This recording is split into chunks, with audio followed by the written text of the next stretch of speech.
Welcome everyone to the broadcast. It's so good to have all of you here tonight. Hello everybody. Hello. Hey, how's it going? Happy Tuesday everyone. I hope you're having a fantastic night and a great start to your week. Everybody, I am the Sharply Dressed Man. We're playing some more Pathologic 3 tonight. The definitive, creepy, unsettling, dark fantasy game. The third in this series, but it's the third time that they've told the same story. Interestingly enough, but hey, if it's good, you just got to keep doing it. So yeah, I was out yesterday, but I'm here right now. I'll be out on Friday and Saturday too. So busy week, but it's Mother's Day, so don't forget that, folks. It's Mother's Day. This coming weekend. Plan for it. Don't get caught by surprise. We're making some progress in this game. We're currently on day 2, I want to say. I think we just wrapped up day 2. And then I think we have to go to day 1? No. I forget what we're supposed to do next. Day 1? We can go to day 1. The game is kind of good at, like, indicating where you need to go next in terms of time. When you need to go next. It's very non-linear, but super fun. I'm really enjoying it so far. It kind of scratches the whole, like, pathologic itch. Lots of very weird kind of imagery. Very surrealistic. Very dreamlike. And it also feels like you never have enough time. That's always the thing with these games. You're just trying to do like a million things all at once. And you never have enough time to do it all. Just like real life. Alright. Let's see what else. Played a lot of Honkai Star Rail over the weekend. Almost caught up in my Final Fantasy XIV. I'm trying to get to the latest patch in Final Fantasy XIV because I'll be honest, I'm a little bit excited for Evercold. I'm enjoying the announcements that they've had so far. I want to see where that goes, so I'm trying to prepare myself for it. Let's see what happens.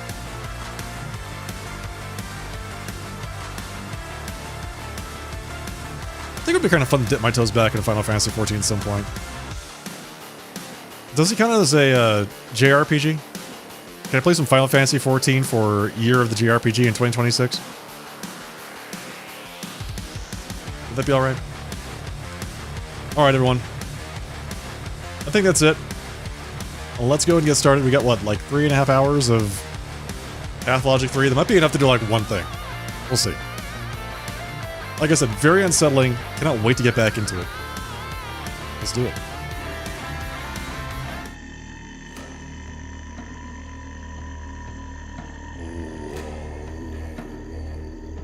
Continue.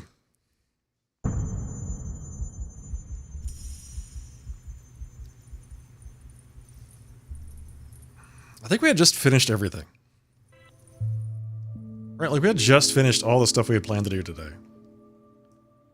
So we're in day 2. There is this thing. The plague sample. We have not yet figured out how to even get the plague sample. And I don't know at this point if I really want to, like, try to get back over there, because what is it? It's 9:43? If I go there now, I have to be back by 2 a.m. Well, I mean, it's a clear walk, so we could do it just to see. I just want to see what's there, because this thing is still on the map, which normally means there's something to do, right? So we could do it. Boiling, cracking, screeching. Let's run over there and see what happens. Living. I just want to see. I just want to see.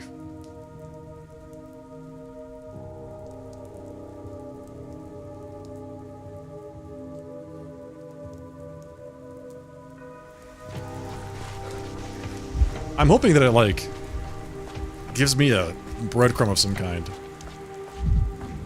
Hey, yeah, you need to come back here with a ladder. Or with someone who's taller than you are, or something.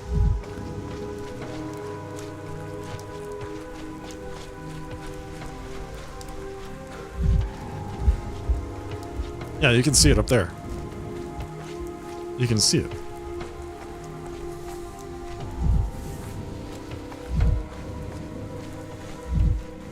It's all over the house. Superstitions aren't real. Curiosity killed the cat. You should run as fast as you can. Okay. This isn't soot. Isidore's house is covered with a creepy substance. Neighboring houses are still clean, but not for long.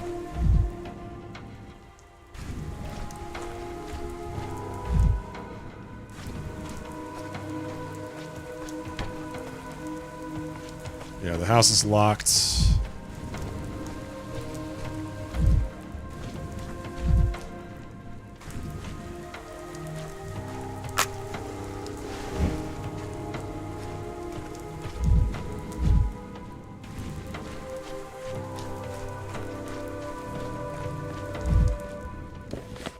Right, well, I guess we just have to leave. There's nothing really else to do here.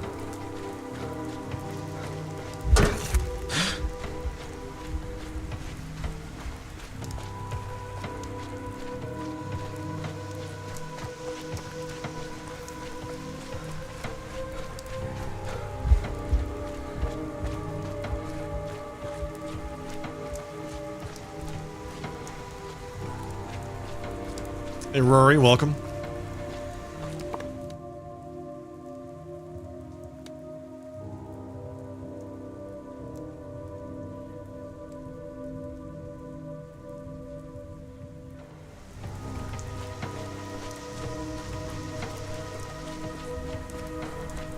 How are you?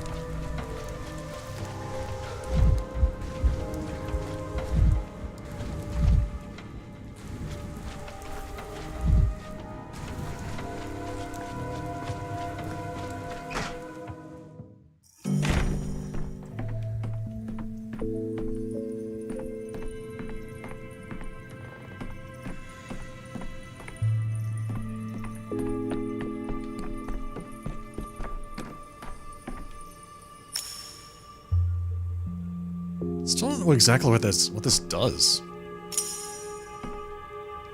Besides making the place look really weird. What does it do? Okay. Where are we going?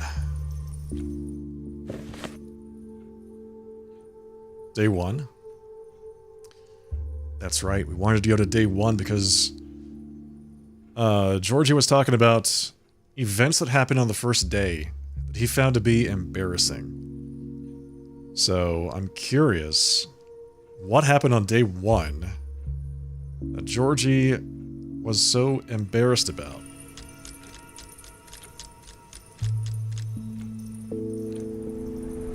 Rory, thank you for the compliment. Appreciate that.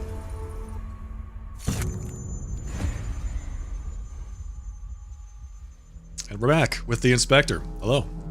So, we have a little loop here with an overcast stitch, as it were. Or a noose. At it again, Doctor. I asked you not to bury me in trifles. Are you here to complain that children stole your microscope? Your arrival in this town doesn't interest me. I care only about what matters. What could be more important than how it all began? Or do you take me for your memoirist? A close friend, entrusted with your life from its very beginning? But on day 1, something else happened. Something that matters. It concerns Simon. Simon Kane is a curious figure indeed. But for our purposes, he is entirely secondary. By the time you arrived, he was already dead, as I understand it. And that is your mistake, Inspector. You are misreading the past. Simon is central to my account. You still can't grasp my central point, esteemed bachelor. You chased after some old man and turned your back on the fate of tens of thousands of people. This is where your guilt lies. Now you are repeating the same mistake. We're investigating the plague, the town. Only they matter, not Simon. Who gave you the right to decide what matters and what doesn't? A special commission did. Is Simon connected to the plague? He's not. Is his death connected? It's not. Until you can establish that connection for me, I don't wish to hear about your white whale hunt. What I do wish to hear about is criminal negligence. Let's move on to the other days. Okay, so I guess we go to day 4. So we've already finished day 3, we finished day 2, so now we're on to day 4. Which ends more abruptly than the rest. Alright. Day 4.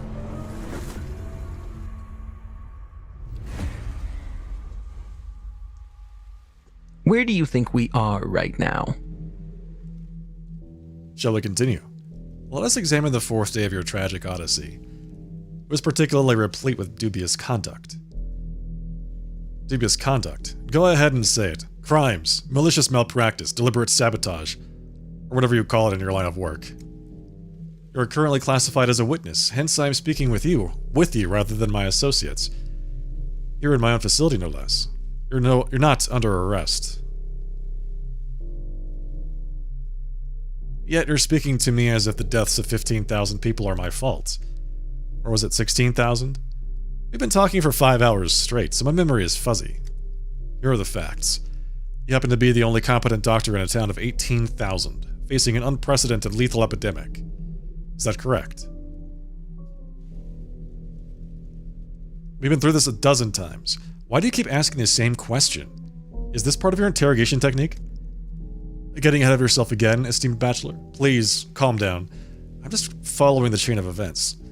My modest brain simply can't keep pace with your blistering train of thought. Quit the act. Modesty doesn't suit you. You assumed executive authority over the emergency command, and were in fact the person responsible for a number of administrative, research, and specialized tasks. Is that correct?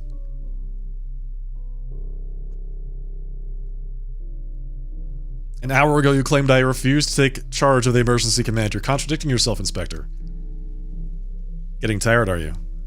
Let us be brief then. Here are your case files. First, you attempted to flee the town in a smuggler's train, which landed you in jail, where you remained until the 5th day. Nonsense. Don't interrupt. Second, you scathingly refused to recruit motivated volunteers to organize a corps of orderlies. Third, despite having all the means at your disposal, you deliberately ceased work on a promising vaccine. Furthermore, if any of this was true, I wouldn't be sitting here right now, I'd be dead. Furthermore, according to witness testimony, Bachelor Denkovsky was seen digging up graves at the cemetery. Later, conspiring with Artemy Barak, who let an infected person out of the quarantine zone. Clearly you didn't sit idly by. Did Artemy do that? What? When did that happen?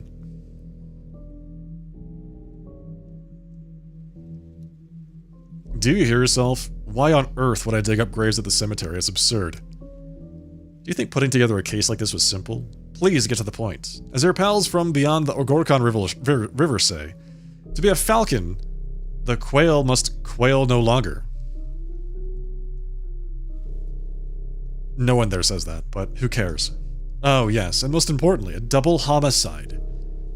On the 4th day, Bachelor Denkovsky shot 2 random passers-by outside the warehouses. What, will you tell me that didn't happen either?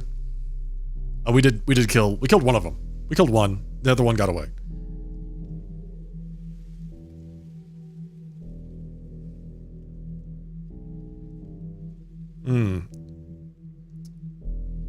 It was self-defense, a them or me situation. When you deny the facts, please do me a favor and explain yourself, and stop meandering. Tell me your version of the event in detail. Describe your universe, so to speak. Let them bring more coffee first, and make sure they add sugar this time.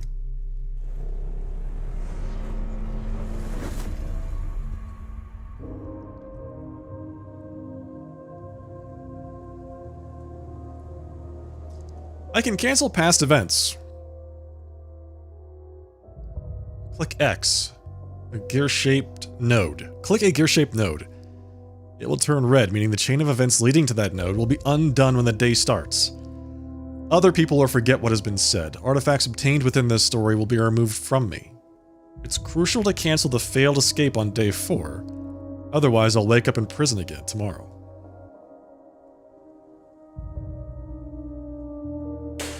Alright, we canceled the Failed escape. Right? So this is day 4.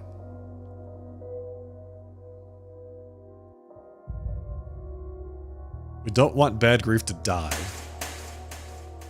He's not gonna die. And we get rid of no entry.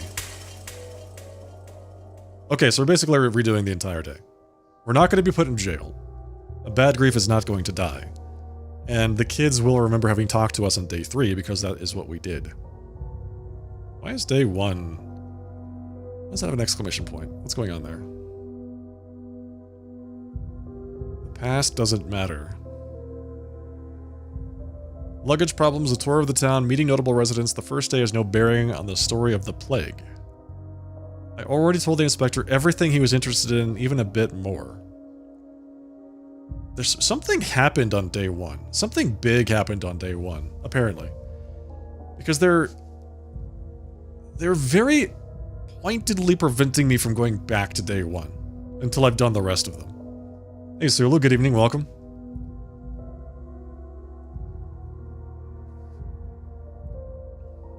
So I am really curious.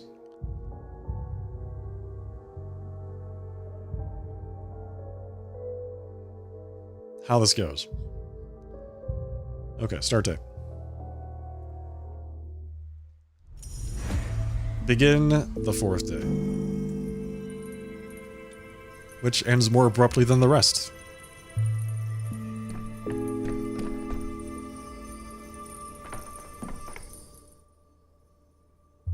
Final preparations for the escape are complete.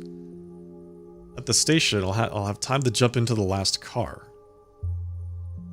I feel sorry for this town, but it's doomed. My life's work is more important to me, and more important than a tiny step settlement. If I try to flee, I'll be caught and caged like a rat. Or was there still a way? Bad Grief's life is in danger. Town's defenses against plague is in my hands. Citizens await decrees, and my secretary awaits me with his morning report. Yesterday, young Barak and I struck a deal.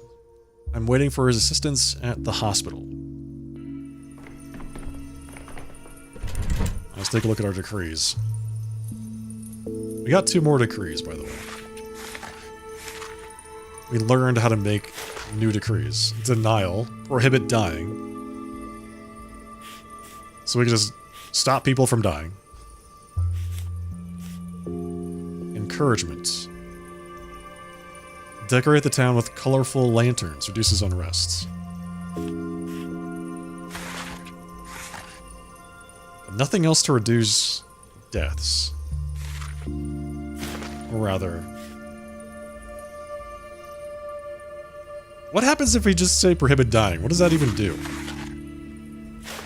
Doesn't look like it does anything, and I get the sense that's exactly the point.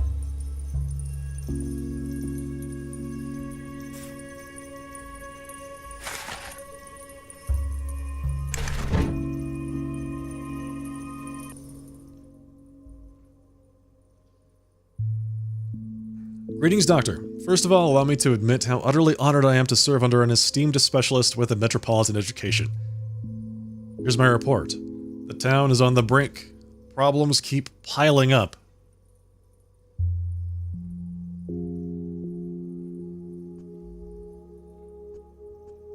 I've already canceled the younger Ogimski's decree on vaccinating the population with who knows what. We'll see infection rates slow down soon. I'm sure it was a very wise decision, but it's not enough. You're in charge now, and your power isn't just about shuffling decrees around like a deck of cards. There's a whole list of urgent issues that demand your immediate and full attention. Like what? Like the water supply. I'll have you know that tonight, vandals destroyed the town's plumbing system. All the water pumps are broken. Why would anyone do that? That seems so weird. Why would anyone destroy the plumbing? Ah, you're new in town and not used to our ways yet. The steppe folk have some superstitions, so to speak, about digging up the ground. Vlad the Younger built the plumbing to provide the town with fresh water, but not everyone approved of his kindness.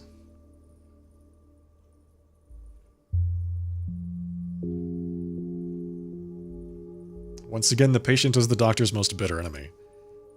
Their beliefs forbid them. from, how do I put it, violating the integrity of the ground without dire need. The pipes run underground, ergo the pipes are the root of all evil. Naive logic, but undisputable in its own way. Yeah, I mean, if you actually believed in that, then yes, I can see their points. Maybe you have some idea of where we could get water. I'm afraid not. Without water, the infection would spread even faster than it does now. And the town won't survive long. And unfortunately, it's not the only problem we're facing today. I also need your decision concerning the body disposal. Okay, as usual, you want to challenge death. But what you have to do is tidy up after her triumph. The plague is fierce indeed, and it has struck down many in just a couple of days. I'd say it's running this town into the ground. But that's exactly the problem. Burial is slow, expensive, and hard. There's the obvious alternative of burning the bodies. Okay. Judging by your tone, there's some catch to that idea then. The measure won't be popular. In the capital, they opened a new crematorium recently, or so they say. But even the metropolitan masses, the idea of burning bodies is scandalous.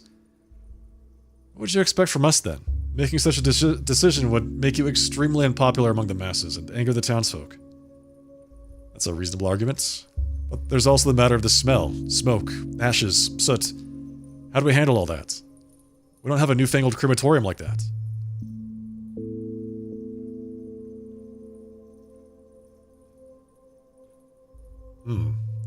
That's a hard one. It's not really a true substitute for a crematorium, but you do have the factory furnaces, right? That's the best available option. Very well, I'll make the arrangements in your name today. And there's another issue, the Hey, Brent. Compromise, eat them. They're riddled with plague, Brent. I'm sure that would be not a very popular option either. I'll talk to you tomorrow. I won't get anything else done at this rate. Blood shows the way. Plague has exposed the town's problems. Superstitious savages destroyed the water supply. Water is scarce and they expect me to find a solution. The town's defense against plague is in my hands. Citizens await decrees and my secretary awaits me with his morning reports. Got it. Bad Grief is believed to be Simon's murderer. I wonder what earned him such a title. Okay, we need to do some things here. I think firstly, I have to go to the hospital. What's this? Georgie scheduled a meeting with me at his workshop. I have to talk to Georgie too? Interesting. Okay.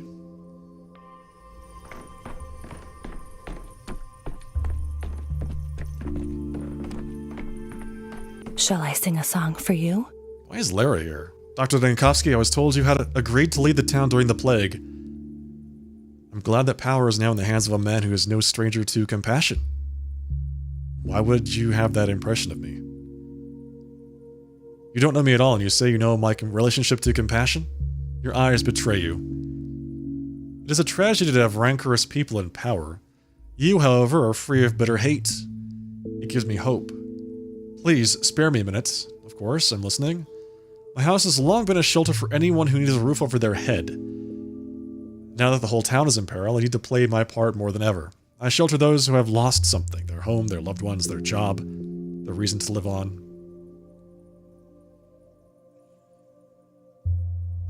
Thank you for being so eager to help. There will be more and more people in need of with each passing day. Yes, of course, I have helpers. Besides lodgings, we also help with food, water, medicine. People are used to turning to us in their time of need, which is a good thing, but now our supplies are dwindling. To be honest, we'd be grateful for any help the town hall can spare us. Interesting. You didn't prepare for an outbreak of plague. I'll arrange a delivery of food and medicine to you. Thank you, Doctor. Words can't express how much your help means to me in the House of the Living. You mentioned you have water. Can I ask where you get it? This morning I was told the plumbing system had been destroyed. It has, but we still have water carriers in these parts. They go to the springs in the steppe and carry barrelfuls of water from there. I've already arranged the deliveries. They are very compassionate people. Well, okay, interesting. So they have to carry it manually, but at least they still get some.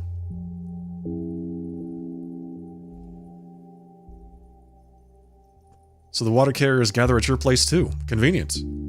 If I come for a sanitary check, I'll talk to them as well.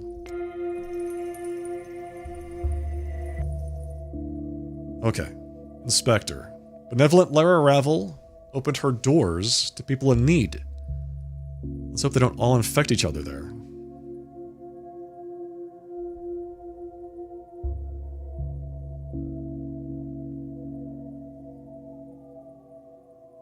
Hero and his serpent cloak.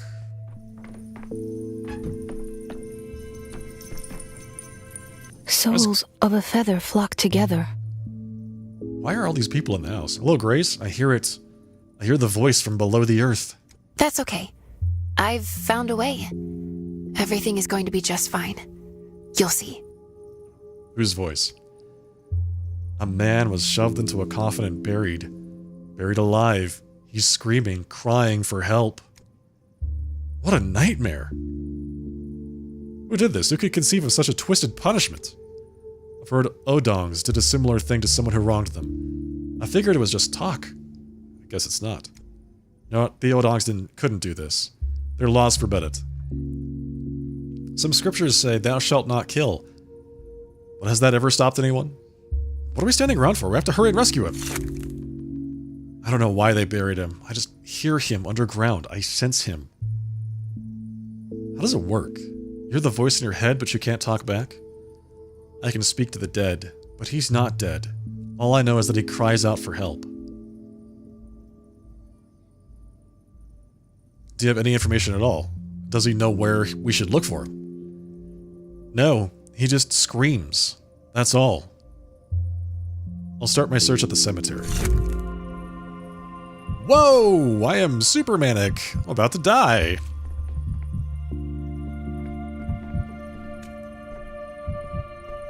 Good grief.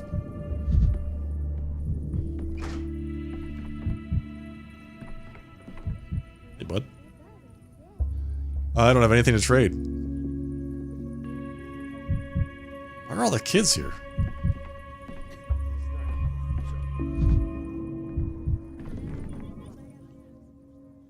Oh, so you're our doctor now. No wonder the whole theater cleared out when you showed up. I mean, everything is ready for you in the former theater. All the potions, poultices, and beds. Your assistant sent me to tell you they're just waiting for you. What assistant? You'll see. He's the bravest one who was offered the job. You're probably poking at boils and all sorts of nasty stuff, and some people just want to do that. But Yakov? Or just don't want to do that. But Yakov, he agreed. Sabarov did mention something about assistants. I should go see who they hired. Yakov is the best. He's not afraid of the plague, and you didn't scare him either. And you should hear the scary stories they tell about you. People say you brought the plague in your suitcase straight from the capital. That you're an undercover inquisitor. That even you don't know when you're going to have a bad day and decide to execute someone. They also say I eat children for breakfast. Haven't you heard that one yet?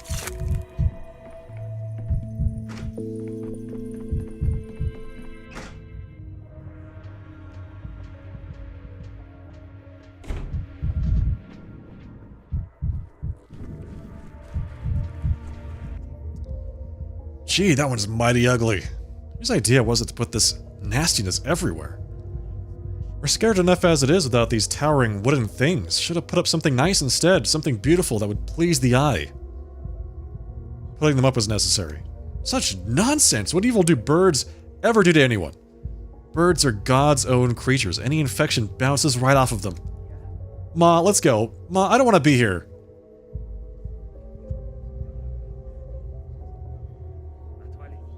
Your son is being very sensible. Go home. Being outside is not a great idea. The town is in quarantine. As if things are animated.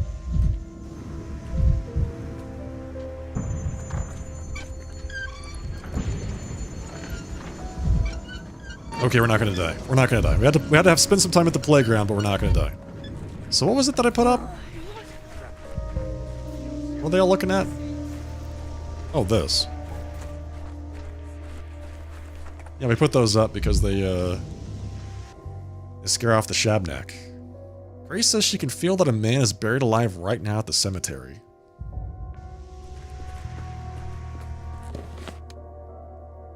Grace says a lot of things. Alright, we should go to the hospital first.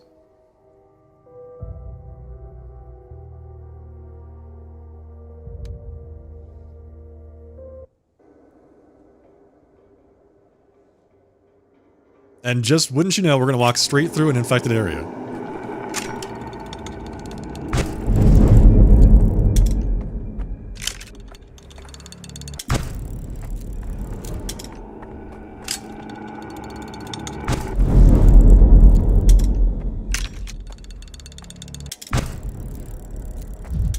Feed them to Brents? Okay, I'll feed them to Brent. Sounds good.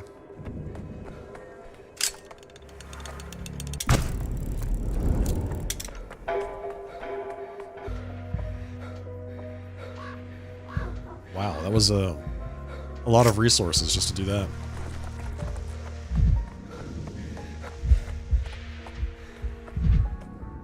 Only if they're organic, free-range, and grass-fed. Oh, look.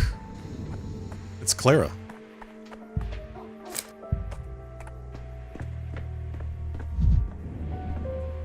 It all breaks wherever you go. Whenever you go, things, people, time. Can't you feel it? Just stay in. They told me the theater's a hospital now, with a doctor for a director. So here I am, looking into your eyes, and how are you, a doctor? You can tell a man's profession by his eyes. Yes, eyes give away many things. They're like keyholes.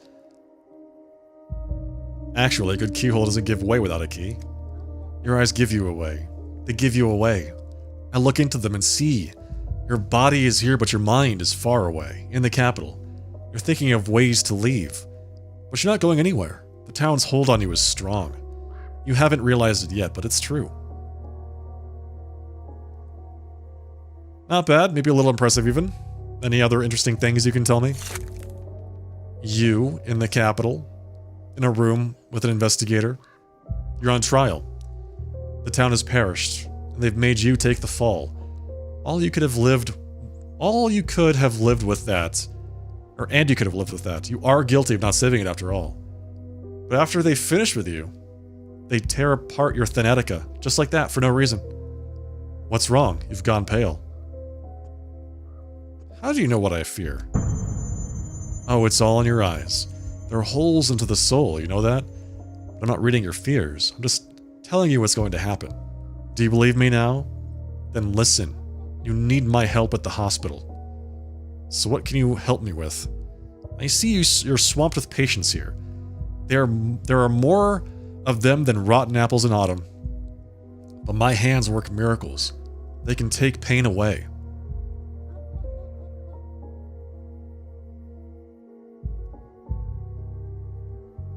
What do you mean take pain away?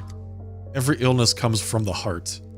The body is nothing more than a reflection of the spirit. But you need not understand that. All you have to do is believe. If you don't let me in a few days, your hospital will vanish. Ta-da! It doesn't matter if you like me or not. What matters is the people inside. Don't you agree? And what are you going to do exactly? Save those you write off as doomed. I don't think it will hamper you. You can't even begin to comprehend the parts of the body I work with. Who knows, maybe your presence will calm someone. Alright, come in. But don't go around calling yourself a doctor, and don't get in the way of real medicine, understood? Don't call yourself a doctor. You care more about words than what actually matters, scholar. Alright, I'll obey. I'd say don't get in my way either, but you couldn't even if you wanted to. Words are extremely important. Acceptance. Clara asked for permission to work in the hospital. I agreed on my terms. Strange visitor awaits me at the hospital entrance. Okay, so Clara.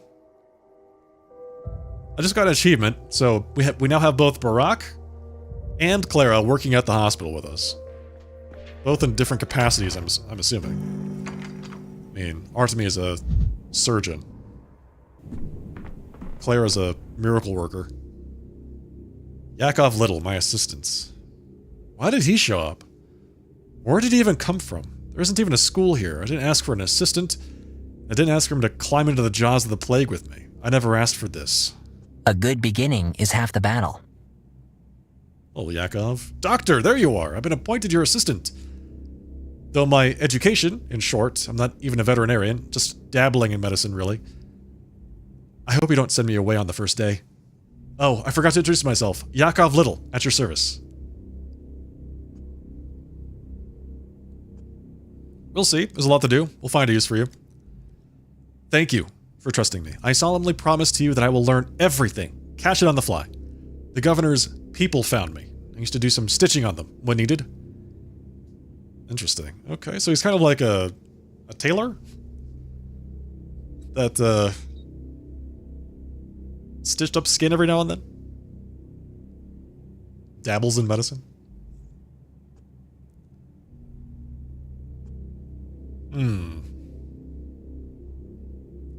If they sought you out, that means they survived your mending. That's something, at least. Allow me a question. Yesterday, you ordered us to look for people whose test results suggest sandpass but don't have its signs and symptoms. How can that be? Intercurrent disease. Another infection suppresses the plague. For a time, supposedly. What's with the dancer from yesterday? How is she feeling? Did you get any reports? I did. She died. But not from the sandpest. 2 diseases weakened her. If we'd treated that other one, maybe she'd have lived a wee bit longer. But there's good news, too. I ventured to test the whole pub for plague this morning. Everyone's clean. So the dancer wasn't contagious then. Interesting. Well, that was very industrious of him to do that. That's what I'd hoped for. That intercurrent patients are not just immune, but also safe around the uninfected. So we're going to make our drug from the blood of these kinds of patients. The ones the plague doesn't kill outright? Did I get that right? Our vaccine. We'll try, how do I say it, to pass their resistance on to others. Ah, I see. A serum is more likely than a vaccine in our situation, but call it what you may. I'll leave written instructions. That's how it'll be, huh? We'll find patients and carry them straight to the centrifuge. To make a vaccine out of them? Doesn't sound humane. No, we diagnose them first, or the centrifuge will spin who knows what. We'll do an interview, a physical exam, second interview about symptoms, tests maybe, but not for plague. That might be a quandary. The microscope you brought from the capital, we installed it like some monument, but we couldn't find any slides or reagents for it. We're looking for them. Oh god, we don't have any slides to actually use the microscope. First those little pilferers, now this. Get me the microscope supplies by tomorrow. I don't care how.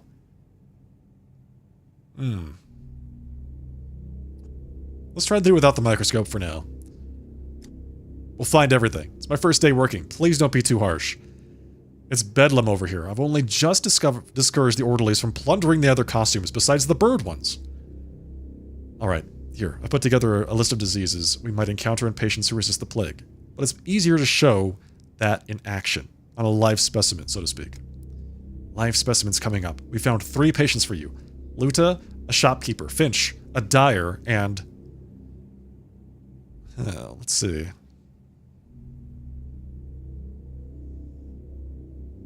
Wait a minute. Let me at least have a look around first. See if the theater is any good at playing the hospital in our play. Yakov Little. Let's take a look around. Let's talk to Artemy. This calls for a surgeon's precision. Step aside. Mendea M. Shen. Turning the theater into a hospital. I don't think you could have chosen a better place. Or a worse one. I used to come see plays here. I've even participated in a few myself. When a town lacks even a basic clinic, one has to improvise. Now that the hospital has been set up, our work can begin. I'm ready to help. More than just help. I want to make a panacea. A medicine that will cure the sand plague. I believe it's possible. Just as a note, he actually succeeds in this at the end of the second game. He creates a panacea that can cure the plague. It takes a lot of work and some very questionable materials. Spoiler? I played through the whole game on stream, Brent. I played through the whole thing. The whole point of this game is that you're seeing stuff that you don't see from the Haruspex' perspective. There is some, like, crossover, but generally speaking, like, important things to the second game aren't important in the third game. Like, for instance, I was thinking about the mystery of Artemy Barak's father, Isidore Barak, who was killed. If you play through the second game, you know who killed Artemy Barak, or Isidore Barak, and for what reason. Right? So, if you go straight from the second game to the third game, but that doesn't matter, because Dankovsky passes off all of that inspection, like that investigation work, to Artemy Barak. So you don't even investigate the murder, so to speak. I don't know how that's gonna, like, cross over between the two, but technically the murder is already solved. It's an interesting, like, way to tell the story. So I want to see what Dankovsky experiences that Artemy did not.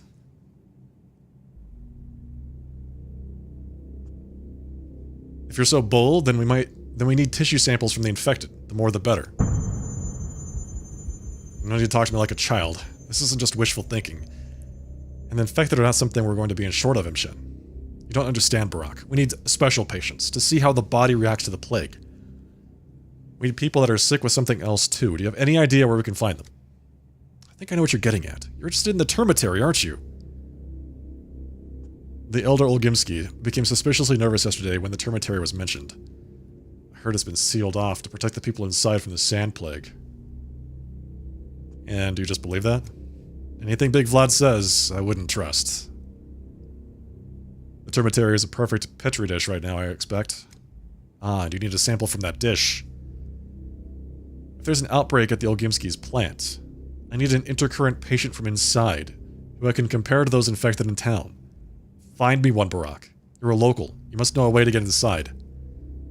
Alright, physician. It's a deal. You'll have your patient, but I have a request of my own. I'm listening. It's only a small favor. I might be in the termitary for some time. And there are children in town I'm responsible for. They need to be looked after. While I'm away, I ask you to be their... What's the word you people use? Their guardian. Fine, whatever. Babysitting is then. Thanks, physician. It's a deal. By the way, before I forget, I have this trinket here. It belonged to my father, but I suspect he might need it more than I do. 3 children. That's exactly 3 more than I'm used to.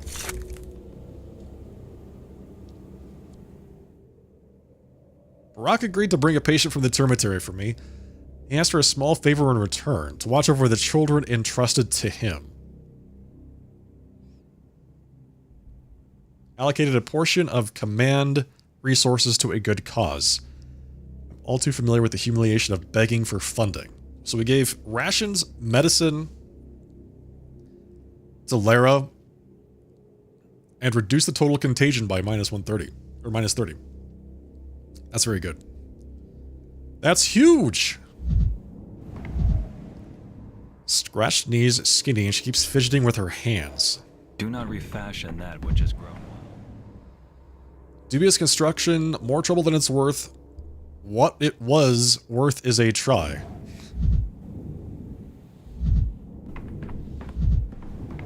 Yargachin. Still self-taught. What else do you want, Imshin? Don't hold me up if you want me to bring you a patient today. Just wanted to clarify one thing. You said you intend to make a panacea. Are you serious? Yes.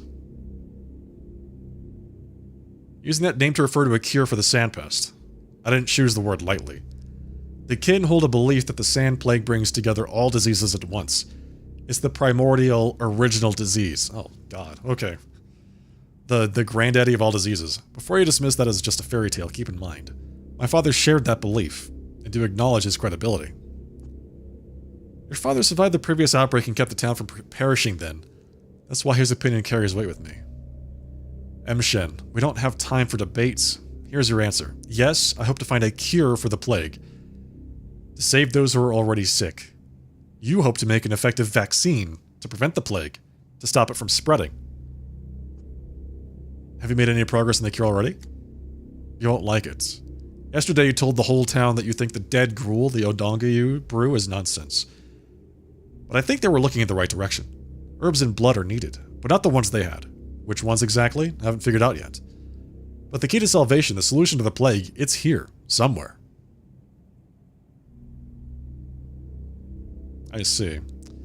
My thoughts about the vaccine were also based on that nightmarish concoction, although I have since left it far behind. We're both still in the beginning of our paths. We have nothing to fight over. We're not getting in each other's way. Maybe one day that day will come, but today is not that day. I'll be glad if you succeed, if you really do find a way to cure the sick.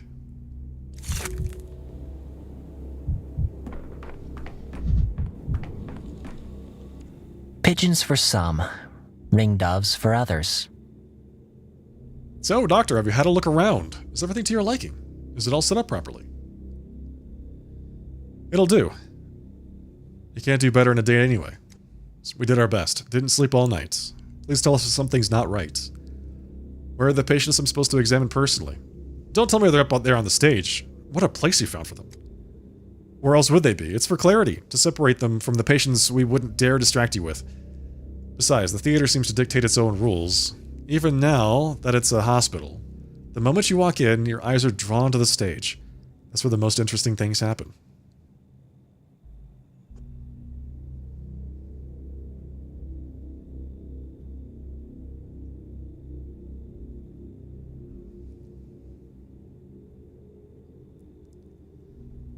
I don't really care, to be honest. As long as it's the same protocol every day. You meet me, brief me on the cases, then I go to the patients. Well then, shall we get to work? We followed your instructions, looked for those who lasted more than 5 to 8 hours with the plague. We found 2. Luda, the shopkeeper, and Filat, a guard at the termitary. And the third one, Finch, came to us on his own. And Filat, you say guards that very dormitory for the Bull Enterprise workers that Big Vlad quarantined? That's right. Must have caught it there while he was on watch. You won't get much in the way of complaints from Filat. Probably best to leave his case for last. If it's not too bold of me to be giving advice to a luminary like you. Luminary? Wow, this guy's got a high opinion of Dr. Dankowski. What about the shopkeeper? Relocated from an infected district. Says she feels fine, just had a fever. I'd ask if you'll allow it to start with her. She's been waiting the longest, it's awkward. And Finch? Just an ordinary worker. Already written himself off. When he came to turn himself in at the hospital, he asked for something for his head. Said it was aching. Very well, let's begin. Who did you want me to start with? Luda? Let's start with Luda. Vaccination decree. If you correctly diagnose all patients on a given day, all patients, you'll receive a vaccination decree. If you misdiagnose even one patient, you won't receive a vaccination decree. You'll need to restart the day and correct your mistake. Okay. So we have 3 people. First patient in the hospital, Luda. Relocated from infected district. She's been waiting the longest. My assistant asked me to start with her. I'm healthy, just so you know. I don't have anything. Why did they bring you here then? I had fever for no reason, that's why, but it stopped already. But I'm better now. And had no scratches on my skin, no yellowing, no sandpaper scratchies, no drought of the mouth.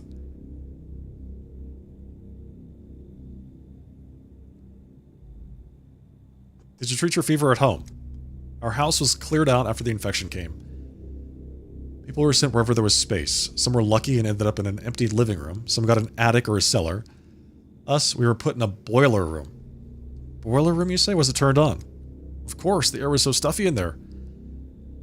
I tell you, but there was a silver lining. No sickness can survive that hellfire. Convincing, but I'll still need to examine you. Please undress there behind the screen. Okay. Very pale skin, rarely leaves her home, not much time in the sun, no markings on the chests. I have streamer mode turned on, Brent. You'll be happy to know that there's, like, full nudity in this game, if you want it.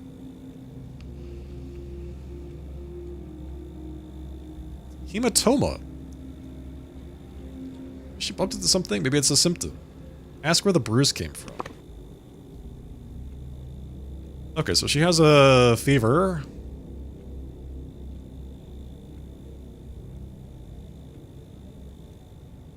No, thank you? Oh, okay.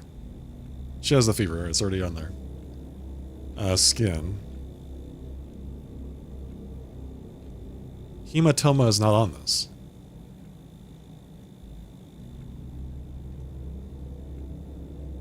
Guess we just have to ask her about it later.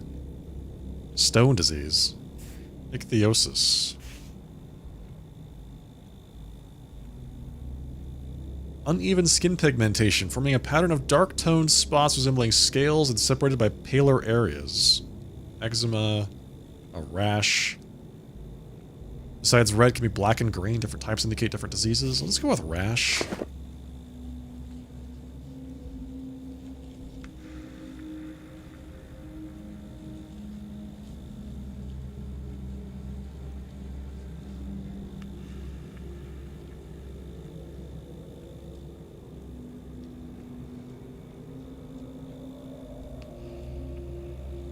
Thing on her legs.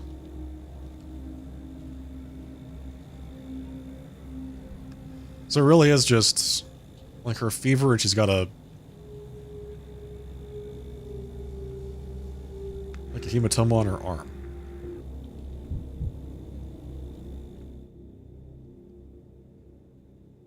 What is going on? Why can I not go to that?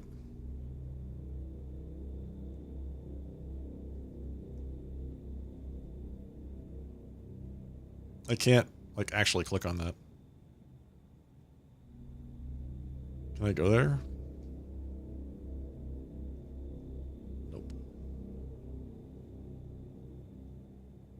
There we go. After the examination, I must question the patient again to clarify the details. Okay, there we go. Got it. So you could just, like, move the cursor freely. Done with the exam, doctor? Can I go now?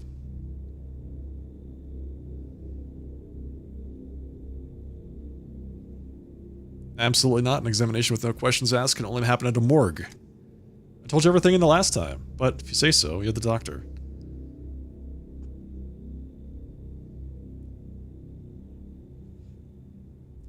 Allow me to call in my assistant. I'll use your example to show him how to proceed during an appointment. We can't all be unusual. Someone has to dig the soil. You called doctor, I'm here and ready to heed. So, Little, we have a patient here. She's claiming to be in good health despite having had a fever a few days ago. Do we take her word for it?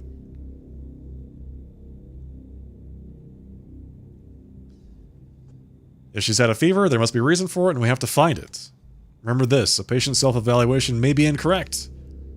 That's why you must ask specific questions about the symptoms, about what's come up during the exam, and about the patient's circumstances in daily life.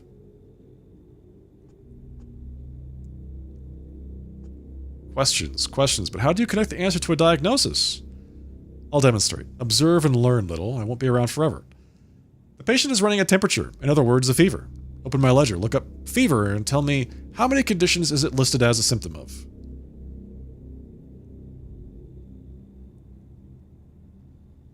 9 of them. 9 diagnoses fit the bill. It's a frequent symptom, which means that you have to find others and narrow down the search. Then do it again and again until you're left with just one verdict. This, Little, is what's known as a differential diagnosis. The name is self-explanatory. We differentiate between similar things to find the only correct solution to our problem. I can't wait to give the method a try. Let's get down to it then. You look pale, ma'am. Has your skin been like this since birth, or is this pallor recent? It's not like I get to look in the mirror a lot, living in a boiler room and all. But I don't think I've ever been pale. Rich do-nothings are pale. Me, I'm a commoner. So pallor isn't typical for you. We're marking that as a symptom. Little add pallor to the fever in the record. What do we get? 2 conditions, down from 9. It's like magic. A single symptom, pallor, eliminated 7 out of our 9 candidates. We're left with a choice of just 2. Where did this hematoma come from, my good lady? I mean the bruise over here next to your wrist. Did you bump into something, or is there someone who batters you? Don't worry, there's nothing to be embarrassed of when seeing a doctor. I'm not embarrassed. A bruise? That's news to me. I've never seen it before. And I can't remember anything like what you're talking about. I certainly wasn't beaten up. Must have bumped into something myself and forgotten about it with all the fuss. The boiler room is dark and cramped. That's probably where the bruise came from.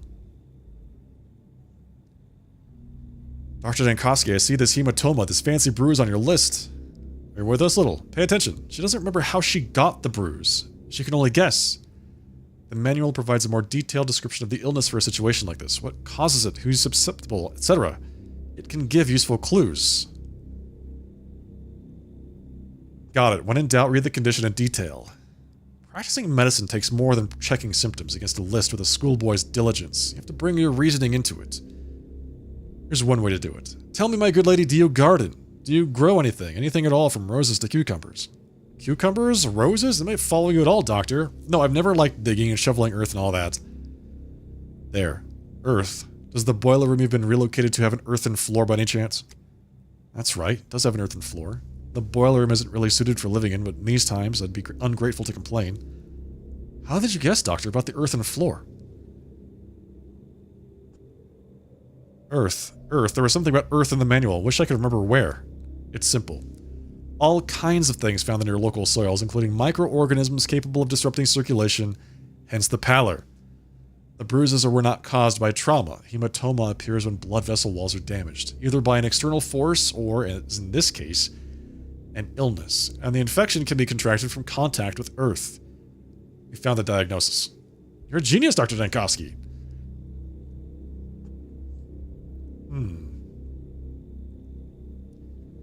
We're lucky to have a simple and clear-cut case in our hands. I can foresee it's going to get worse from here.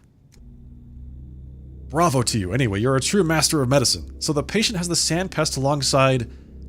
What's the other diagnosis? I'm going to fill in the patient's record now, and then you can read my verdict. What about me, doctor? Where am I to go now? What happens next? You will remain here under observation. Your blood will be used for the vaccine. There's hope that everyone can benefit from this. Time to make a diagnosis. Luda's case is truly straightforward. All that's left is to select the diagnosis in the list and stamp it. Okay. So... was not rash. It was fever. Hematoma. Pallor of the skin. Where's paleness?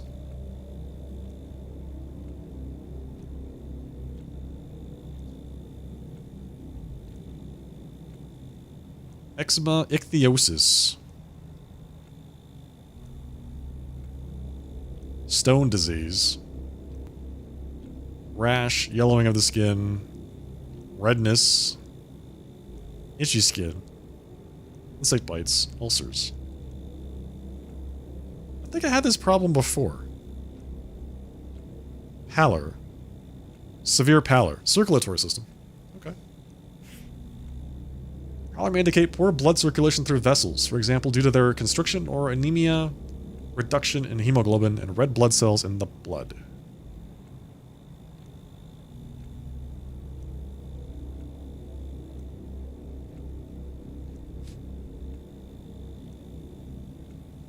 Fever. Anemic vasculopathy.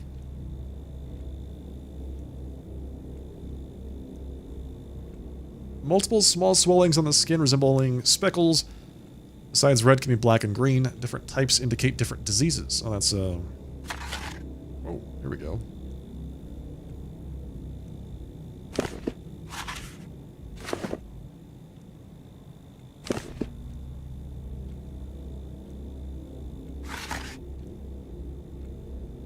An infectious disease caused by microorganisms from steppe soil entering the bloodstream. Oh, there you go. From the soil. Cases of airborne transmission are also reported but require confirmation. The infection leads to anemia, which can manifest as patient pallor, muscle weakness, and weight loss. Occasionally, patients may experience localized bleeding and hematomas. Acute cases display burst capillaries on the eyes and high fever. So she does have fever. Her eyes are definitely bloodshot. It's 100% anemic vasculopathy.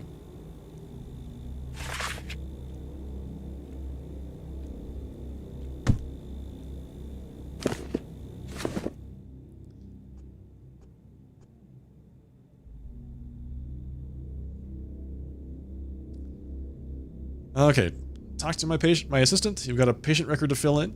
Pallor, fever, and bruise. We did the diagnosis. Move on to the next patient.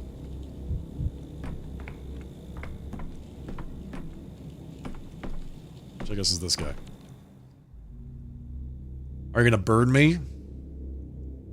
Why would I do that? It's not exactly a secret. The whole thing is like putting out a wildfire. If someone's house is under suspicion, it's torched. If someone sneezes, the entire town district's sealed off. Sick and healthy folks alike. Then, those who do have the sand pest are marched off and burned. That is not true. We don't do anything like that. Like hell you don't. Nothing of the sort. Sheesh. You ought to peek outside your study more often, Professor.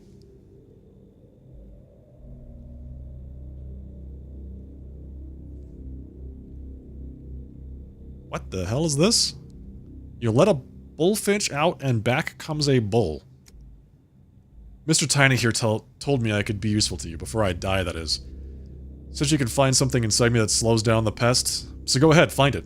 What do you need? Do you want to draw some blood from me? Where did they bring you in from? I walked here from home. Caught it from my neighbors. Knew as soon as the skin on my chest started peeling away. So I waited a day. The neighbors' screams stopped in the middle of the night. I went to check on them in the morning and they were all dead. Me, though, I was alive and kicking. And now I'm here. Why do you need to know that, Doctor? Any detail can reveal something. Let's continue. Do you have a family? All am I lonesome? Look at those palms. Skinnery worker? I'm a dyer. Been breathing in poisons for 5 years now. One day it's red, the next is blue, then yellow. Could that be why this fever of yours doesn't do me anything? Toxic pigments. It's a possibility.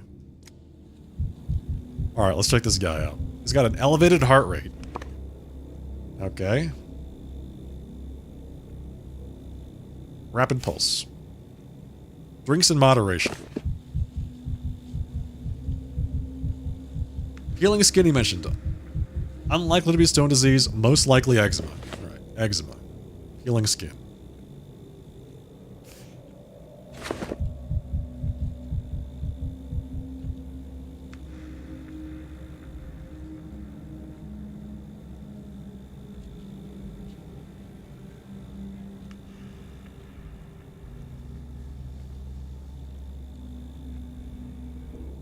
Oops.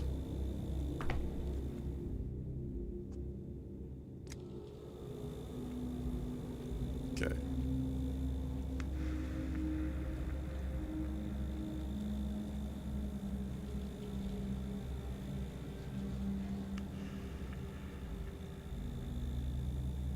Oh, look at that. Some yellowing skin right there. His skin is yellowed, just an old chemical burn scar. Just an old chemical burn scar. So it's not related to the disease. At least not according to the good doctor.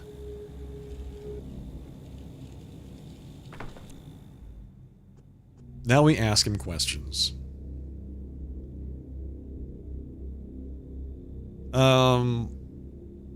My vaccine. It's a vaccine I'm working on, and please allow me a couple of clarifying questions so I can be certain of your diagnosis.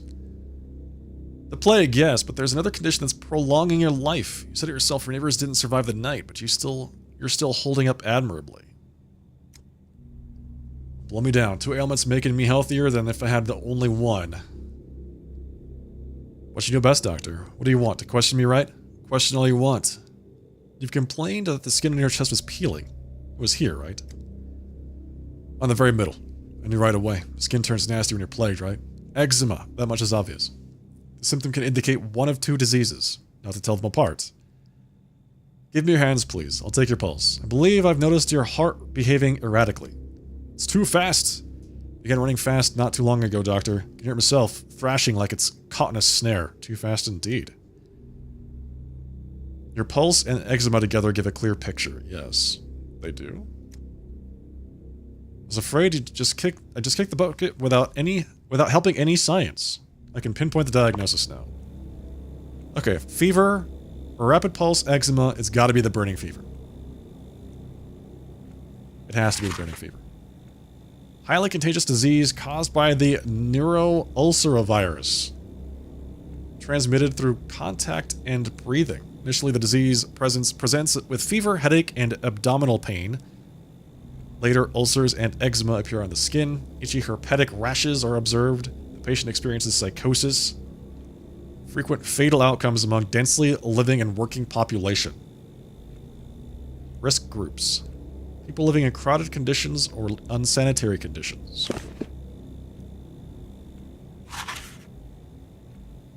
The burning fever.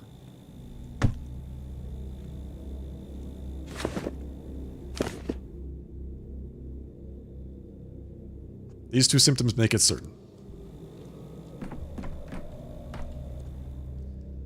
Finally, Filat.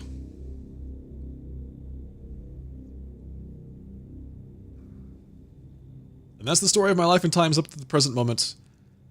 But why do you want all these details from me? A half hour's worth of talking and it was all beside the point. I thought you'd be interested to know why the sand pest can't get me, because I certainly find that fact interesting. I'd even say amazing. None of what you told me was beside the point. Everything was important, especially your chickenpox at age 6. Sure not overstating my importance, Doc? I'm not, and I'd rather you not call me Doc. Whatever you say. I think Doc is shorter, that's all. Saves time. Right. Olgimsky Court the Termitary shut, and you've been guarding it for, is it 6 days? Since Tuesday? This is the 3rd time you're asking me. May I ask why you distrust me so? The Termitary is a town within a town. Almost 3,000 workers. What did your authorities fear that made them lock up so many people inside? Who knows? At first they said there'd been a blowout of some kind. Sweet soot. It settled on the walls later, looked like mold. Well, the kid was worried. They're like bees in how they respond to things. As soon as one makes a noise, the rest are unquiet as well. There was a mighty buzz in the hive, perhaps on account of the poisonous soot. Conditions are tough at the cannery, you know. So it looks like soot? That's not good. What are people saying? What are people in there saying? They're shouting, lots of clamor, and a nasty kind of clamor too. It's what you'd expect. They're not having a great time stuck in there like pickles in a jar. No regular meals, not enough drink to go around either. The place is, after all, a poorhouse. Our fat man treats his people like cattle. Getting through the day is a struggle. Small wonder they're slamming into walls. If it was up to me... if it were up to you, then what? You can't lock up a living creature against its will. That's how you turn people into proper beasts. But try to so much as hinting at that to our old Gimsky yes-men. They're dead drunk on power. Used to be all right working with them, but now I can't stand those guardsmen. What time of day do you feel worse than usual? All the time. I used to be as hardy as a bull wrangler, but now I have trouble even standing up for long. I get drowsy, my knees give out. It's embarrassing. I feel like I'm failing everyone. Have you been easily fatigued like this for a long time? I don't take a great interest in my own person, Doctor. Got enough people to spend my attention on as it is, but I have trouble doing my job because of this. It's a rugged man's job. Disrobe. I'm going to examine you. Alright. And since you're so preoccupied with my work as a security guard, here's my advice to you, Doctor. You're being too heavy-handed. This lockdown of yours is making people seethe. And a cauldron can only seethe for so long before the lid flies off, even if you screw it down.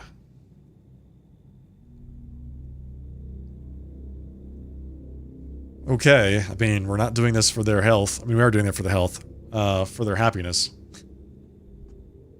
We're in the middle of an epidemic. The quarantine is a necessary measure.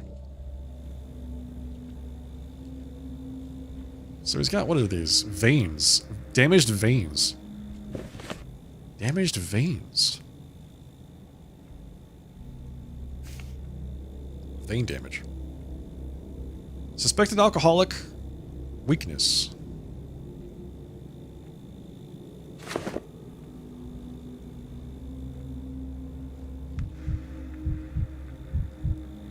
Regular heart rate. No abnormalities on the chest.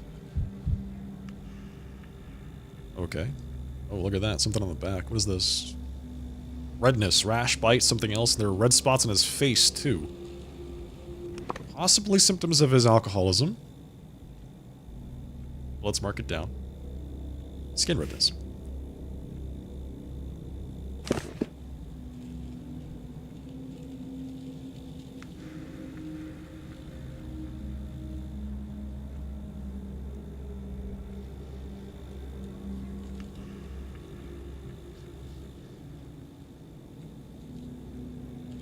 We already did the legs. Chest, back, arms, legs reverse. And I think we're good. I'm going to look at the back of his legs again real quick. Just make sure I don't miss anything.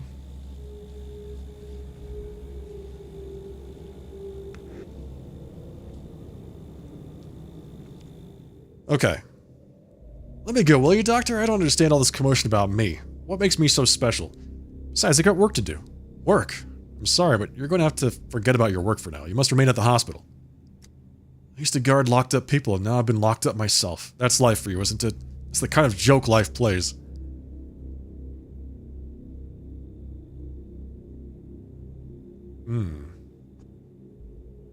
There's nothing to debate here. You can't stop a plague outbreak without putting strict restrictions in place. I was just musing to myself. What do you want me to do? Do I need to give blood or maybe take a pill? Before we get to the blood and the pills, there will be some questions. Are you ready to answer a few? I've told you my entire life story, doctor, and you still want more? Ask away then. Can you recollect having any other elements besides what you already mentioned? Just the fatigue? I don't have time for ailments, do I, doctor? Between one whole day of work and the next. I'm lucky if I get enough sleep and have time to throw lunch together. And on top of that, lately you've what? Nothing, doctor. I'm losing my train of thought here. Not used to chattering away for a whole hour like you and I have been doing. I urge you to not be reticent. Tell me all of it. Any out-of-the-ordinary detail about your life, however trivial, may turn out to be important. You really like to dig in, don't you? Like a tick. I don't have any out-of-the-ordinary details for you. They're all in the ordinary. How long have you had those red spots on your skin? Never had clear skin, me. It's not a clear skin life over here, although, let me think. Actually, yeah, those spots you're pointing at are brand new. So I'm keeping the reddening as a symptom on your record. This narrows it down to 4 possible diagnoses. The veins in your legs don't look very healthy. Have you ever noticed that before? My legs? They're the way from all the time I spend standing up. It's my job as a security guard. 16 hours of standing every day, and Olgimsky won't spare a stool for us to sit down. Says it's not the proper way. Bad for discipline. Okay, so he is... like the veins are probably unrelated to his diagnosis.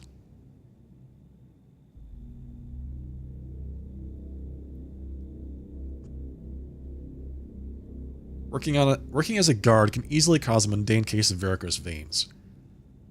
On the other hand, at least 3 promising diagnoses on the vaccine front can manifest as vein issues. Am I really that complicated? Can't wrap your head around my little old me being in the center of this brouhaha. There's a syndrome that fits the description, but it mostly affects drunks. So I'd like to ask you, good sir, do you consume alcohol? Do you do it on a regular basis? In what quantities? A quantity best described as, God forbid, in my line of work, you must be alert, so my basis hasn't been regular since last year. Quite the contrary, I've been abstaining. Can't stand a drinker myself. Are you being honest with me? This is a crucial question, not one to evade. I'm telling you it's not regular. I don't have the habit. Period. I can't in good conscience put my stamp on a diagnosis. I don't have enough information. Not without home inspection or neighbors' testimonies. I'm going to your house, sir. My house? Why on earth, doctor? I can't understand talking to me, feeling me up from head to toe, collecting my blood, but searching my home?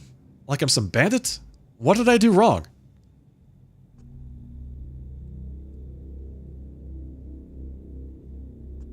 Please understand, in order to create a vaccine that can save several hundred people, I must establish what you're suffering from besides the sandpest. Well, not at all what I expected from a man of medicine, going off to break into my house. Imagine that. Where do you live? No, never mind. I'll expect the orderlies took your address along with your name. Let's go break into this man's home.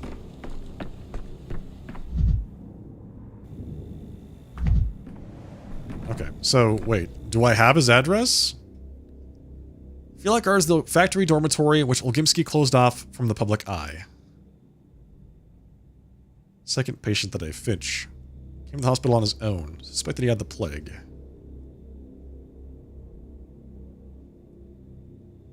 Okay. So we got 2 of them done. This guy, on the other hand, is not cooperating. Filat's home can have clues to his condition. Okay, we have to go to that part of the plagued area.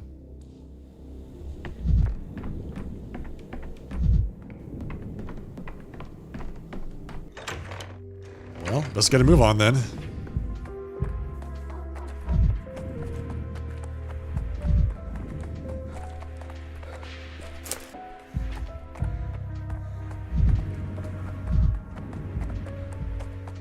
It's already 3:30. The hell?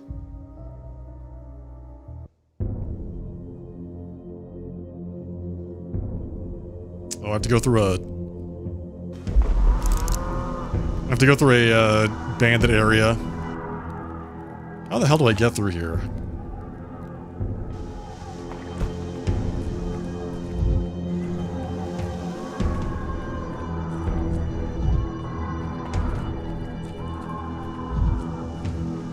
They're rioting here. So I have to make sure that we don't spend too much time dawdling.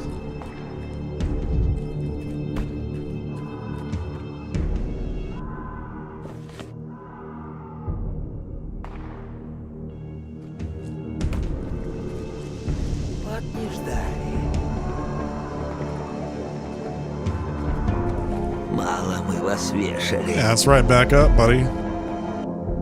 Back up, buddy.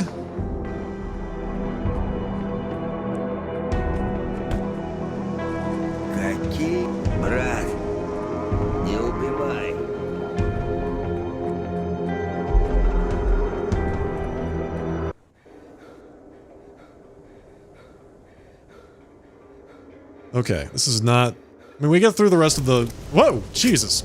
God, why does she keep doing this to me? Just the jump scare constantly with her... Brent, stop rioting. We don't need any riots in chat. We have enough riots in the game.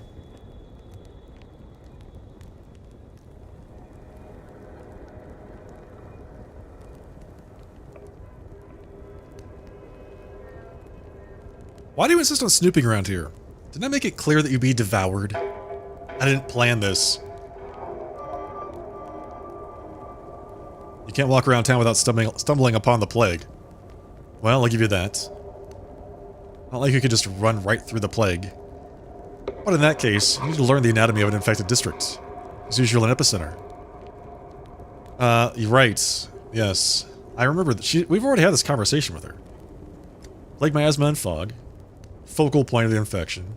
Somewhere in the district there's a hotbed of bacteria-ridden dirt with a distinctive flower next to it.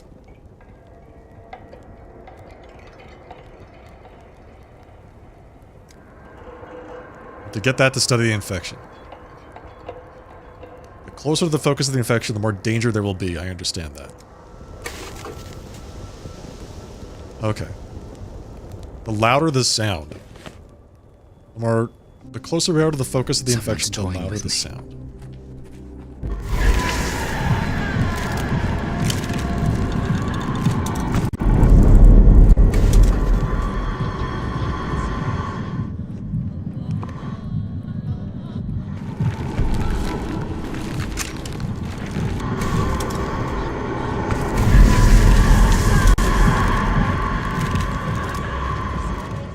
Where is this place? Is this in here? Okay, we got here without dying. That's good. Good for us. Locked.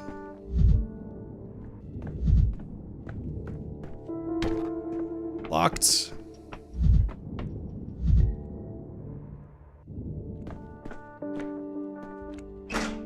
Open. Oh, who's this?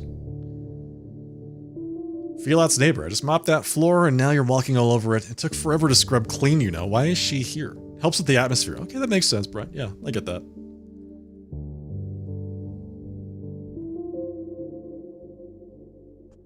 Look at that devastation. Impressive. How did it even happen? Stop with that clowning, will you? First he's turning the bathroom upside down. But it's our only one for all these apartments. People wash their kids here. They take their own baths on Tuesdays and Thursdays. They keep it clean. And now there's you with your remarks. Bet you're a pal of Filat's, aren't you? Interesting. Filat is at the hospital now. He's under observation. I'm here to find out how he got sick. So Filat's at the hospital. Perhaps that's for the best. A person getting sick is for the best. Hey, look, don't look away. You said it, not I. Don't you shame me. Too late for that. I've helped him out his whole life with cooking and cleaning and whatnot. He was a loner with no one to take care of him. And it wasn't too much trouble for me. We were neighbors after all. He and my husband had been friends since they were kids. So you know each other well. We drifted apart a little as time went on, but he used to always thank me. And one day it was like, bam, he forgot everything. Never said a word anymore. Scurried past me to his apartment, eyes down, no hello, no goodbye. But he sure showed his this bathroom who's boss. So this sort of a frenzied rage isn't typical of Filat. He'd never trashed anything before and was well behaved. What kind of person this is typical of is an easy guess. You often get this with drunks. One moment he sits there quietly and then he's delirious all of a sudden. With all this ruckus and mess. At least he didn't punch anyone out. Well, I've interviewed Filat and he said he stays away from alcohol. He didn't drink before, but go ahead and look out that window. The town's falling to pieces. It's enough to make a saint start drinking. It's like people have gone crazy. Some grabbed a bottle, some grabbed a knife. It's hard to stay human. Everyone's inner beast is looking to break out. So you know for certain that Filat trashed this place in a drunken haze. Or is that just what you're assuming? Well, what do you think happened? He didn't just trash the shared bathroom, he was sick all over it. The whole place was a mess. I thought I'd never get it clean. Do you know what it's like to mop up someone else's vomit? How about a smart dresser like you know that, eh? Filat vomited, that's what matters. It's a symptom that hasn't been noted before. Have you figured out everything you needed? I'd like to finish with the cleaning here. The kids from downstairs will be here soon to wash their hands before eating. They'll be better off if they don't see this mess.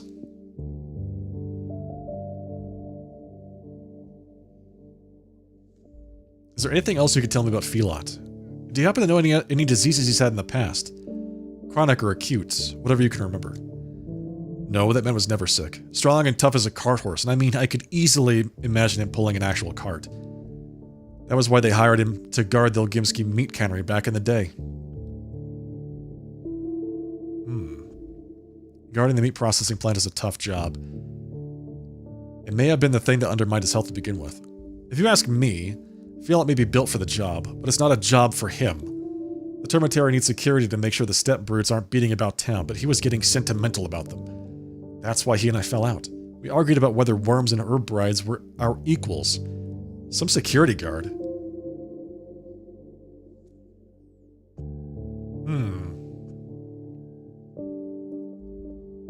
He argued with me too about whether it's right to keep people locked up in the face of a looming epidemic. About whether people should ever be isolated for their own good. What a thing to say. Stop trying to confuse me. I don't have time to pick your philosophizing apart. Anyway, I've got a bathroom to finish cleaning. Filat got into philosophizing too, and it both destroyed our friendship and made him an alcoholic. There's no good in that.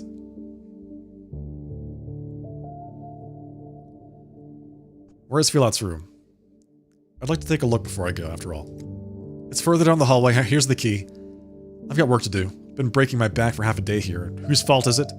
A fool who is also a drunk now, poor soul.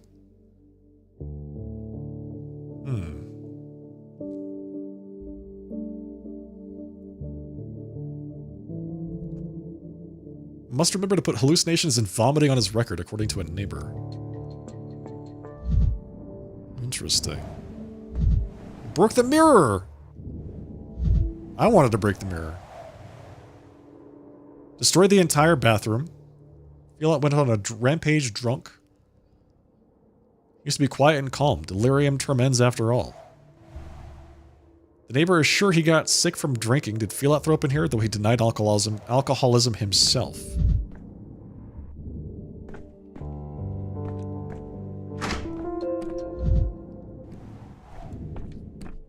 Oh. Okay, there's like a bunch of food on the table. A kid's doll?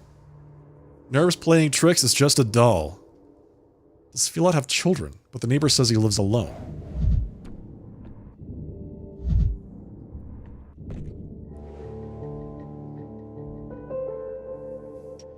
What a mess.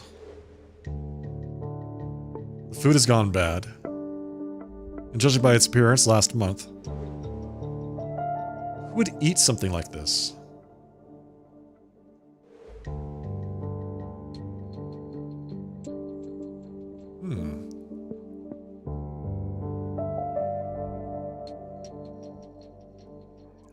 pauper barely making ends meet? Filat is a guard at the termitary.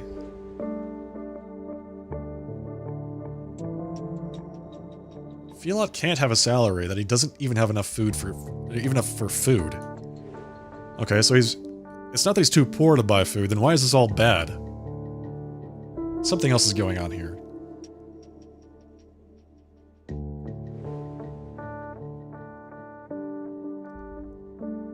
Perhaps Filat is so weak he couldn't even throw out the rotten food. But in the hospital, he didn't really complain about anything. He could have been hiding a serious ailment. He was taking some kind of medicine after all, though without the packaging I can't tell what it is. And what's this? A rag left over from an inglorious attempt at cleaning or a compress? Looks like a compress to me. Smells of step herbs. Folk medicine? One thing is clear, Filat was worse off than he told me.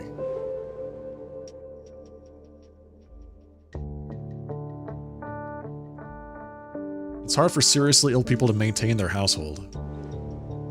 By the way, Filat could have additionally harmed himself with rotten food. That's why he was throwing up.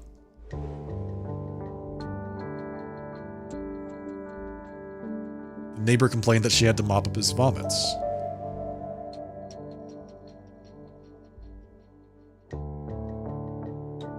Interesting. I'm inclined to think Filat poisoned himself. Sometimes a diagnosis is hard to make because of such coincidences. And who is this? Where did this kid come from? Same bane, Erdem. Well, this is news. The neighbor told me Filat lived alone. Bishia, Garga, Bekarnab, you're angry. She Yunda Ereb Bishe? I have no idea what you're saying. Hello, Erdem, I said. Why have you come? Right, Erdem is what you call scientists, right? I've got nowhere to go. Baig Haldai, don't kick me out, Erdem.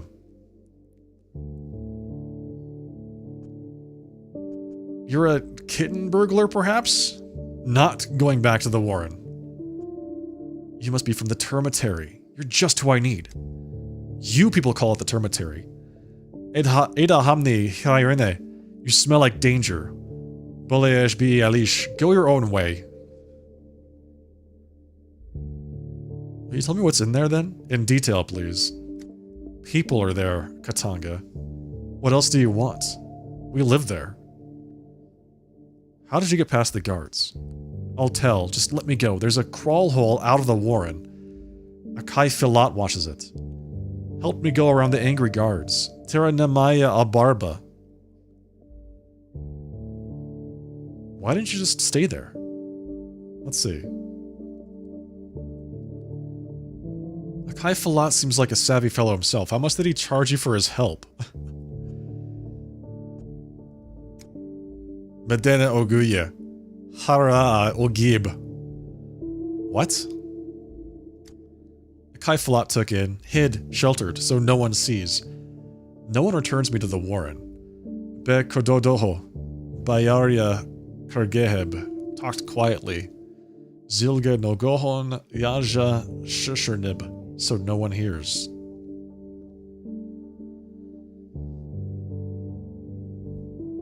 Your neighbor heard anyway, but don't worry, she thought Filat was out of his mind. If you keep quiet, she won't notice you. Where's Akai Filat?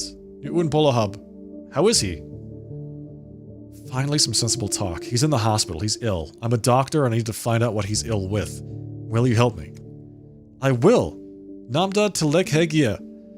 Iritaib. Akai Filat sickens. I saw it, he sickens. There's something rotten on the table. Did you eat this? Is this what made Filat vomit? Hungry. We needed. Minga Igi. Akai Filat's not rich. Boss Vlad pays the guards so little. Karo was enough for one. Not enough with me. Hard to feed too. Akai Filat walked. Looked for cheap food. They cheated. Sold rottens. Mu'ukinid. Okay, so that's why. Got it. I can understand the difficulty of your situation. Noble deeds come with a cost. This is scary, Erdem. Be'egab. Never thought to eat the rot, even a Kai Fulat forbade. Then his hunger came, crazy-like. Ilesh Kelen. Grabbed everything, gobbled everything. I took away, hid, told him bad, rotten, will hurt. He didn't listen, like possessed by some hungry beast. So he was just eating everything. Even if it was bad, he just ate everything. Change in feeding pattern is certainly telling. Never saw a man-wolf bad food like that. And a jegte. I found some pills, medicine. What are these? Who is taking them?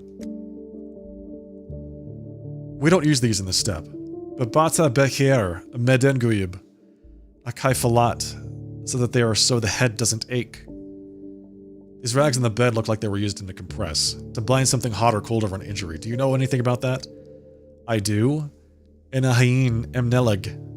A kaifalat was hot, tossed and turned. I put cold on him. So he had a fever. And he didn't mention it during the interview. So he had a fever? Sudden hunger? Wow. Filat is much sicker than he claimed to be. These stoic patients can be worse than hypochondriacs sometimes. Terra Edegagi? I worry for him. Does Filat drink? Vodka? Wine? Those step herb infusions of yours? At first glance, I can't say a single bottle. Not a drop. Strict on himself. Doesn't allow me neither. Katin Shengi Kato. You're a little young for that, aren't you? So the neighbor was mistaken after all. Perhaps she wanted to be mistaken, out of spite? The reasons doesn't really matter. What matters is that he wasn't drinking. His vein problems must indeed be from standing up at work, not from drinking. How else can I help? Save a kaifalat. So, mice, headache, fever, hunger, and the vomiting, fatigue, and skin reddening. The veins are ruled out. But what happened in the bathroom? The neighbor says Filat drunkenly... No, he doesn't drink. Urte ekener. He'd eaten bad food, couldn't keep it down. Didn't want to make a mess in here, so he went there where he could do it. And there, Jan, water's there, for washing. Akai Filat said water scared him. He has rabies? He's hydrophobic? Heard the dripping, went crazy. Can a man be scared of water, Erdem? Jan is life. Oh my god. Got scared of water for no apparent reason and trashed the bathroom. This is an extremely rare symptom. It should sort it all out. He's a werecat. Brent, you might be onto something here.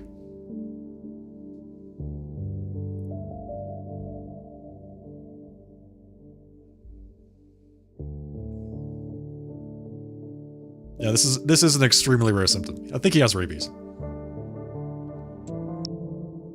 Filat's hallucination in the flesh. Hydrophobia put everything into place. Return to the hospital and talk to Filat again or make the diagnosis now. I can make the diagnosis now, but I don't know how to do that from this screen.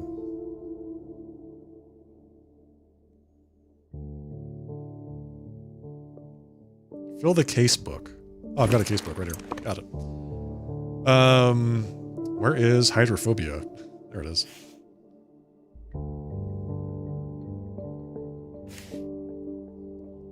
Hydrophobia, skin redness.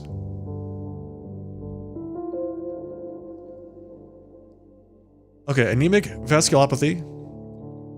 There's only two things that have hydrophobia. Anemic vasculopathy and neuropathia epidemica.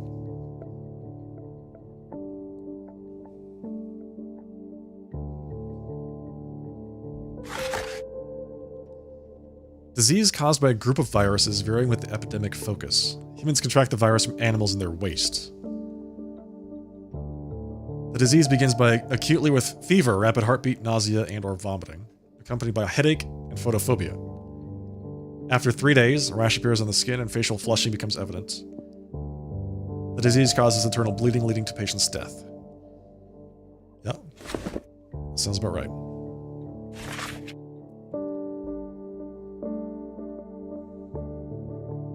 Headache, bulimia, hydrophobia, chest pain.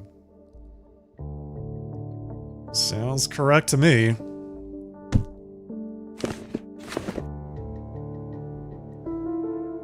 Diagnostic results. All today's diagnoses are set. The results will be delivered directly to me in the afternoon, I think is what it said. Okay, got it. So we just did that. Fill out diagnosed. Well, so now we just cross our fingers that we got the diagnoses correct for all 3 of them. We have so much other stuff to do. We have to go talk to Bad Grief.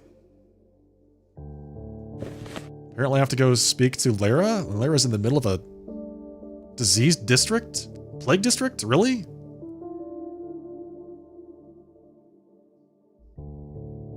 Artemy Barak said to look out for the children. So I have to go to the children. They're actually right here, so might as well just go do that next. Then I can go talk to Lara. I was rioting in this district of town, but should be fine. I have to get out of here without dying. That's gonna be really hard to do.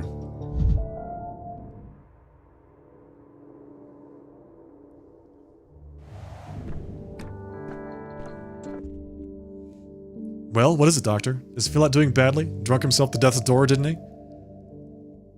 I've already made my diagnosis. The rest is none of your concern, but do be so kind as to get yourself checked for the sandpest as well. The moment I heard he was talking to himself all night long, I knew right away. I'd never see my old neighbor again. Such a horrifying sign. And that's where you're mistaken. Filat isn't suffering from insanity. He wasn't conversing with voices in his head. He was talking to a boy from the termitary. From the termitary? You mean he brought one of those little beasts into our house? I thought you ought to know. Good day to you. The boy has a difficult situation of his own.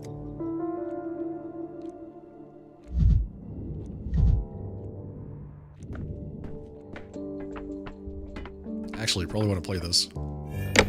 I don't want to hear this.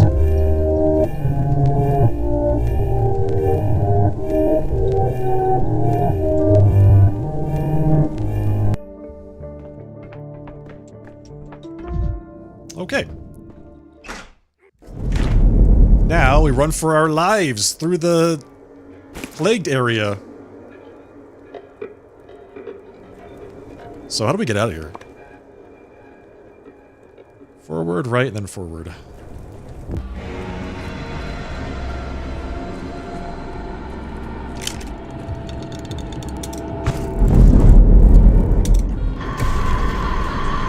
Goodbye.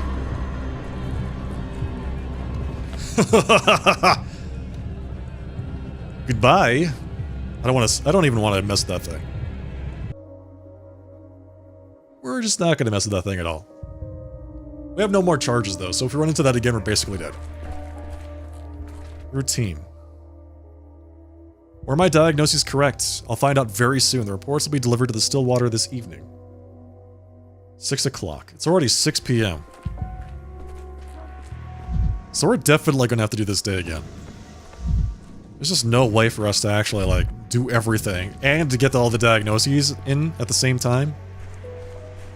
So they're all gonna... Wait, what? What's going on here? They must think it's funny. Think. It's impossible to come up with that by thinking. I'm positive they didn't use their thinking at all. And how am I supposed to set my watch? I always check it against the tower. Hey, mister, do you know about the clocks? Did they board them all up? Yes, all the clocks in town, by decree of the emergency command. Well, ain't they smart up there? Go shuck their mamas. Watch your mouth, there's a kid here. What? I ain't saying nothing dirty, just sharing my thoughts on these sons of biscuits. I don't get it, all that iron wasted. On this, couldn't they put it to a better use? Damn right. I'll have a few words with the guy in charge. Mother of pearl.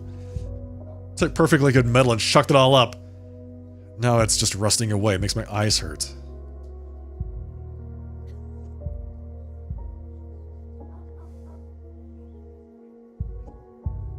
If the decree was issued, there must have been a good reason.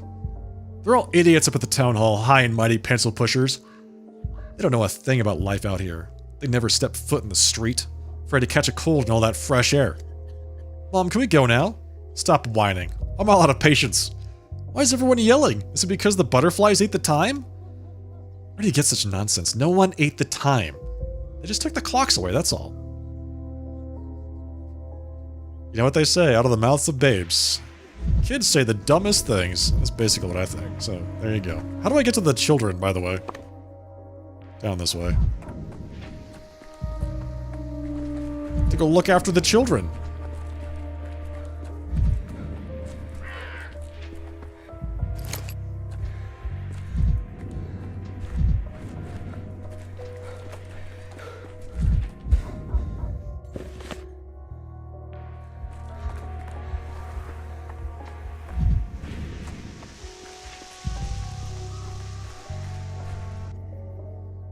Did Bear send you? Bear said a grown-up would come and play with us while he's away.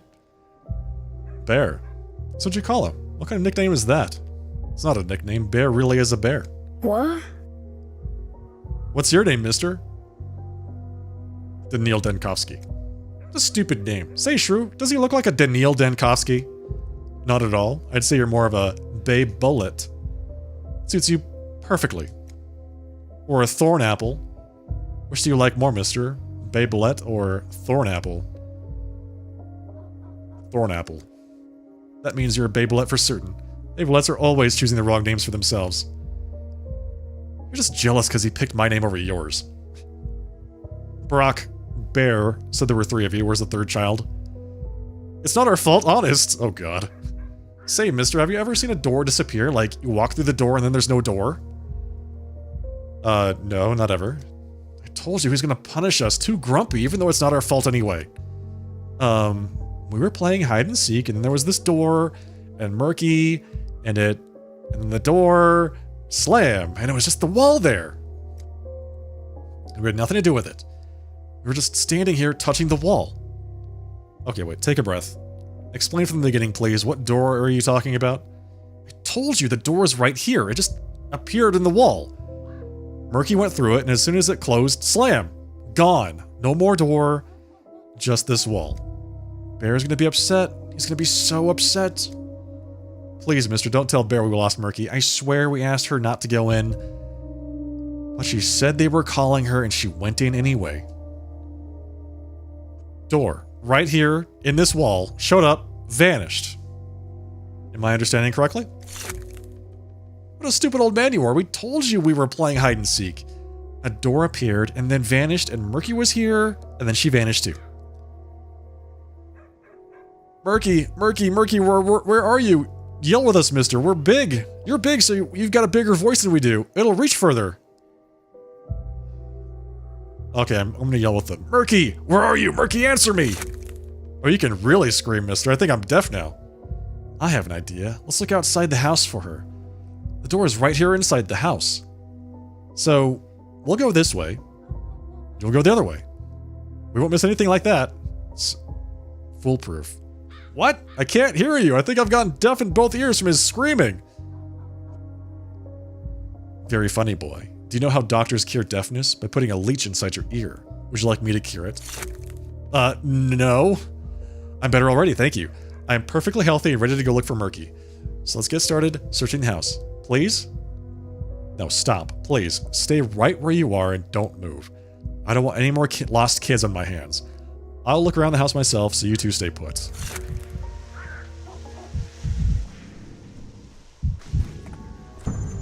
Never alone. Things everywhere. Alright, I want to make sure that we finish the quests. Because only the quests you 100% complete carry over from day to day. So, we are tracking down Murky. That went into a door that was in a wall and then disappeared.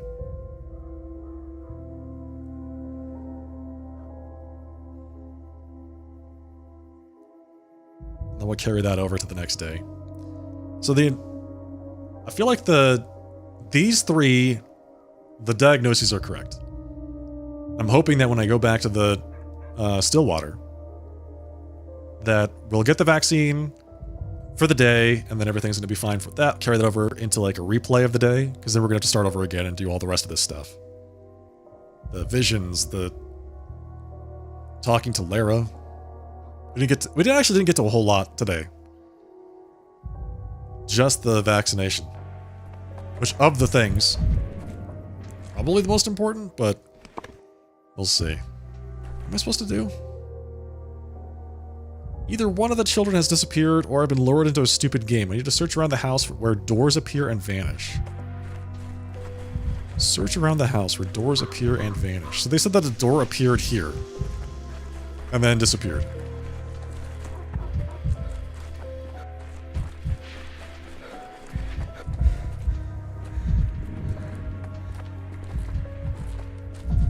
Hey, you. Laughing. I heard it laughing. I've never heard such a thing before. Have you seen a child around here, a little girl? I have. Some kids were playing over on the playground recently, and there were a few girls among them. No, I know those ones. A little girl went missing somewhere nearby. I'm looking for her. I can't help you. I'm nearsighted, so all kids look the same to me. I don't even see faces, just blurry blobs. And I can't stand the little brats anyway. They call me Mole-Eye. Children are the living flowers of the earth. Indeed. And sometimes you just want to feed them to the cows. You mentioned you heard something? What are you talking about? I walked past the water tower and I heard someone laughing, but there was absolutely no one around. It spooked me out of my wits. I'm not going back there again today. Where's the tower? It's just west of here, right behind that house. Thank you. Okay.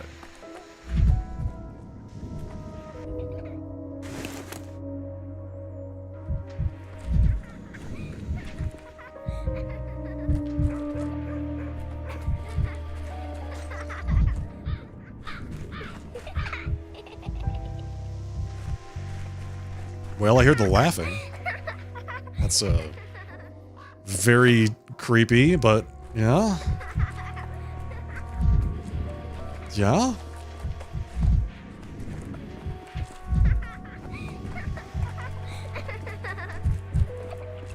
Well, she's up there. Nobody ever did give me a pony after all. Well, I'm sorry to hear that, Murky. Maybe next time. You're so small, really tiny. Where have you been? Your friends have been looking everywhere for you. I got lost and I found myself again. I said hi, I look far. I can see everything from up here. Your friends told me you went through a door, and then it vanished behind you. I followed the music and ended up in a room. A moth was there. When I saw it, it spoke to me. A moth spoke to you.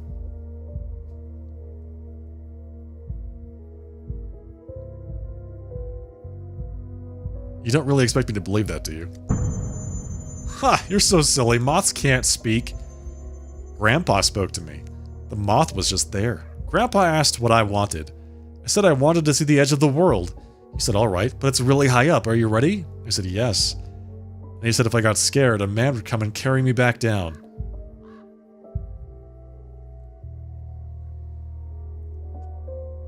What did this grandpa tell you? He asked what I wanted. I said I wanted to see the edge of the world. Okay. Talking to you is about as useful as talking to the water tower. What kind of stupid trick is this? Trick is such a funny word. It sounds like pebbles falling. Trick, trick, trick, trick, trick. Help me get down, mister. I don't want to fall like a pebble. God. Why is she like this?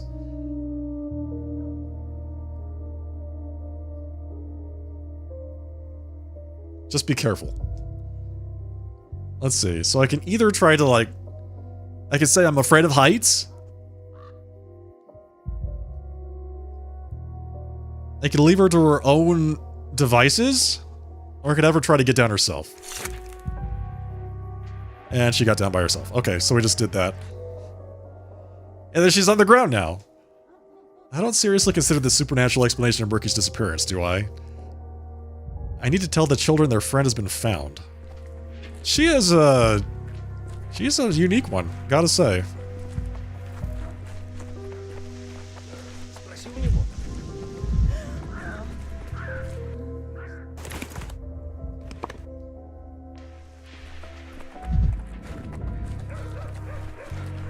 So she just climbed up there by herself, or what? No, her grandpa helped her up there. The grandpa that she spoke to. With the moth. In the room behind the door that disappeared. There's more of them. Mister, hey mister, I've got a letter for you. Bear told me to make sure I delivered it to you personally. Why are you breathing so heavily? Are you feeling unwell?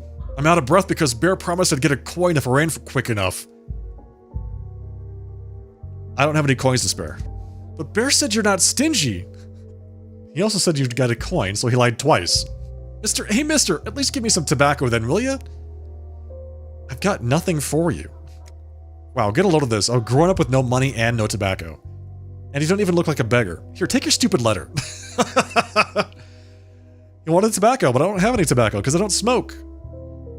Thanks, boy. Wish you all the best, and wish some sense into that head of yours even more.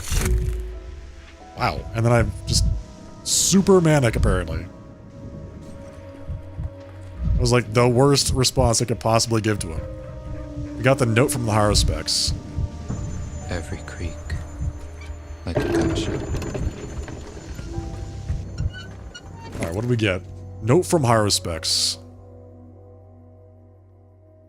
Barack reports he found the test subject for me, but there are issues. He's waiting for me in a hidden place in the Tanners.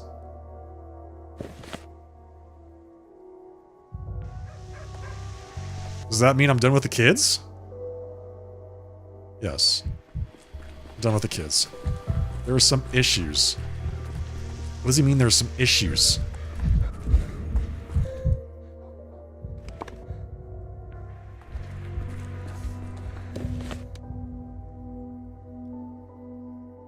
Why does nobody actually just say what they mean?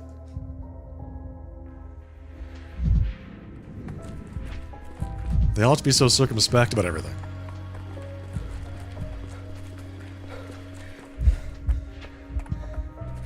Is he in a... He's in a building?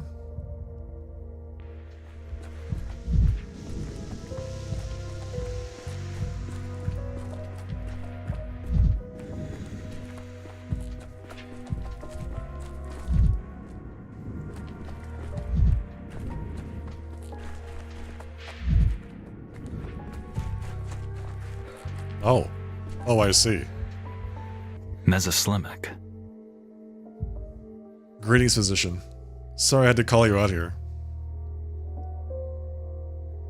You certainly picked a cozy spot for our rendezvous. Tried to get inside the termitary, but it's...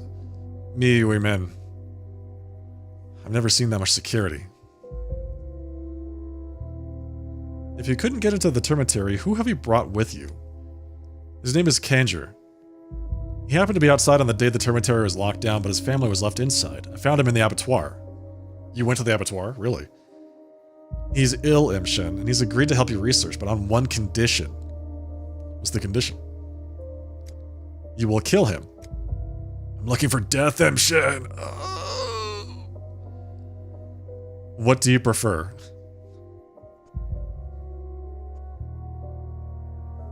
Hanging or decapitation? What are you rambling on about? Give me death, quick and painless. Do you have any poison with you? Why do you want to die? I am a Gansard Mal Emshen. All my family, my wife and children, they all went underground with the sand plague. I'm Evche too. I've been Evche for 2 days now. Bato should have embraced me 2 days ago, but she took my loved ones and left me a Gansard Mal Emshen. If you want to kill yourself, there are plenty of ways to do it. Why do you need me? I can't. Killing yourself is Koryotoi. Bato will punish me with blindness. Everyone knows it. If you take your own Amdral, Bato takes your eyes out. And if you have no eyes, if I have no eyes when I'm underground, I can't see my loved ones again. What a day. Nobody would tell me would believe if I told them. Is that why you called me out on this alleyway of all places, so I could kill you without any witnesses? No, I don't go to the other parts of town. That's Bad Graves territory. I don't want his people to see me. Why is that? That's none of your business. I'm not prying into your set gel. Don't you pry into mine. You're asking me to become your murderer. Before I make that decision, I need to understand who you are and what's at stake. Have the courage to be honest at the end. Karal Eid. 2 days ago, my children and I fell Evche Bek. I wanted to escape the town. People said Takal had come back. So I took my family to the termitary, told them to Kule, and then I went to the warehouses and took money out of a cache. Grief's money. I stole from him to save my family, Emshin. Let me guess. When you returned with the money, the cemetery had been sealed off and your plan fell apart. I wanted to cool the guards. The guards took the money, but I never ijnei my family again. I saw their bodies in a pile of bodies, kolohos. I see. I sympathize with you, Kanjur. Let's say we have a deal. Describe your symptoms to me, please. How do you feel? My Tolgoi hurts, and there's a bitter taste in my mouth. It hurts to urinate, and when I do, it is the color of earth, and everything around me looks yellow. Sounds like liver failure. I'll need to take a sample. Take my life, Emshin. Then take anything else you want. I'm afraid I don't have the necessary drugs to give you a peaceful death. I have some on me, physician. Take them. What have you dragged me into? So now we have to kill the guy. The survivor. Barak brought a patient from the abattoir, not the termitary. All the more interesting, only he's too stubborn. The doomed patient begs me to end his suffering. When I perform euthanasia, Barak will obtain an organ for research. So what did he give me? White whip toxin. A rough and unpleasant herb that contains deadly poison, can paralyze and cause lethargy. Works as a sedative in mixtures. While lethal to the healthy, this compound may grant a terminally ill patient a peaceful passing. He also gave me some bromide.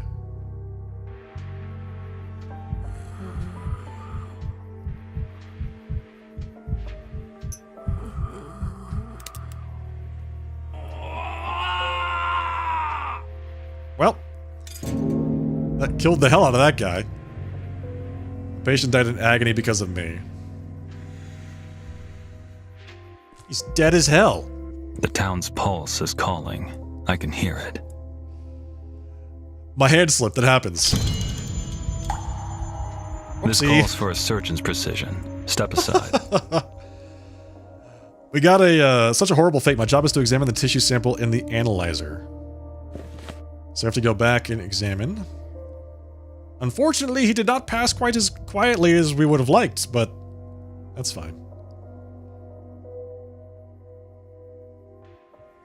We also lost some time because of that. Not good. I need all the time I can get.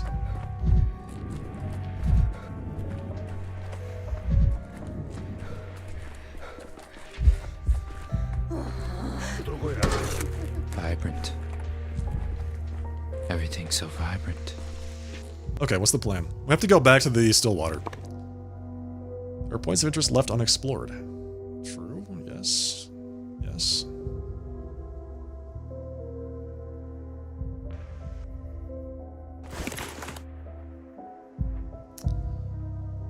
Okay, so let's see. We're out of charges, which means getting through plague districts is going to be much harder. Getting to Lara is going to be very difficult. Probably want to go straight back. We could also go down to the cemetery, I suppose, although I'm guessing that that's going to be quite a bit of extra work and time.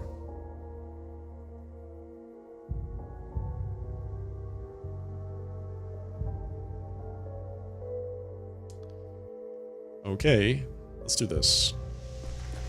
I'm gonna go examine this liver that I just got.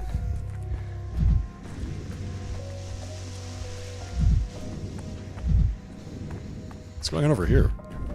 This kid's kill somebody? What's going on? Let's hurry, get out of here.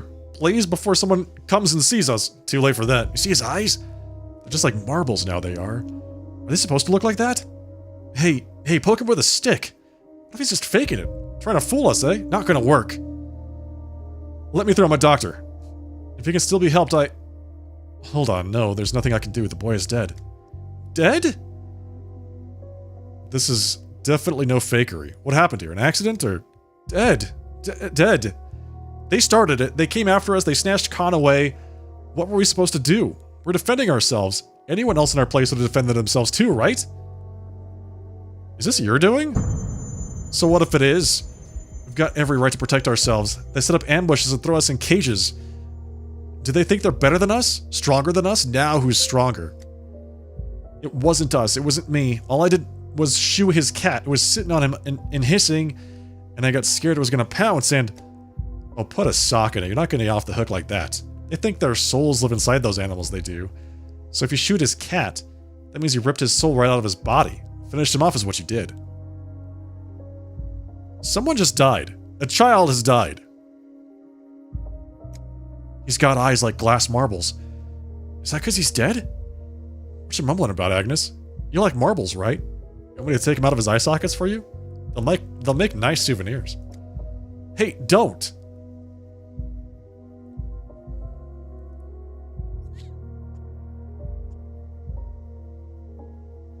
There's a wound on the back of his head. Did he slip and fall, or was he attacked from behind? Why do you even care, mister? Go on, get on your way. Or else a bird with a stone beak might peck you on the back of your head too. You never know. Do you think Khan would approve of this? Khan volunteered to be locked in a cage to avoid bloodshed. And look what you've done. He's right! Khan won't like it if he finds out a soul and a half died and his soul turned into a cat and ran away. Go away, mister. You say you're a doctor? Nothing for you here, then. No one to doctor no more.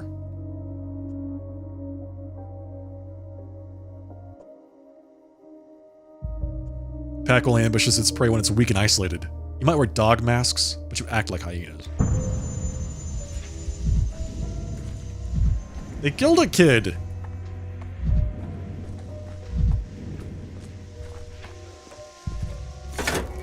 Boiling, crackling, screeching.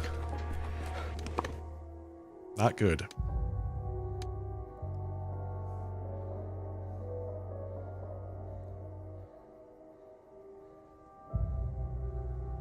Let's go find out if our diagnoses are all correct. I could use some I'm quiet. guessing that we're probably right. It's the first day that we get diagnoses, right? So they're not going to make them overly difficult for us.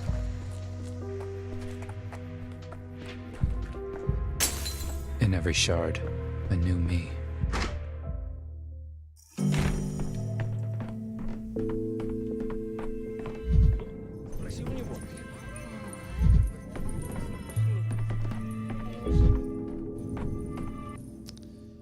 Orderly number 33 reporting to the emergency command. Just to say, I'm reporting for duty. I am number 33. What news from the hospital, 33? I have brought the treatment results for those unfortunate souls you examined today. Luta, Finch, and one more. I've forgotten the third. What's wrong with me? But you have everything in the papers. We'll be living papers like this every morning. Evening. Reports, charts, posthumous notes. What's this business about posthumous notes? I'm certain my patients were supposed to survive. Perhaps I mixed things up. Perhaps they're letters of gratitude. You'd better take a look yourself. Who knows how tangled my thoughts got under this mask? That's why we keep written documentation, Doctor. Don't go too far. I'm certain we'll have a vaccine. Weak, crude, the first of its kind. But it will save people, not kill them. You'll be tasked with spreading the word of it, I hope. Diagnostic successful. Oh, all diagnoses were correct. The town will get an effective treatment for today. Good decree idea. Experimental vaccine day 4. Gotta go do that. Quick.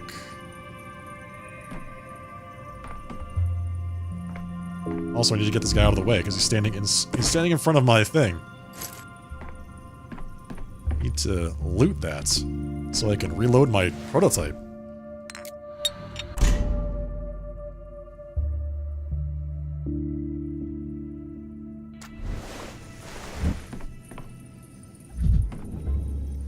Analyze the liver. A pointless sacrifice. Dead tissue contains no microbial culture. The pathogen dies with its host. A dead sample is useless. Need to go further. This is an interesting sample, but the sand plague left it after death. We need living tissue. Oh god. How do we get, like, living tissue?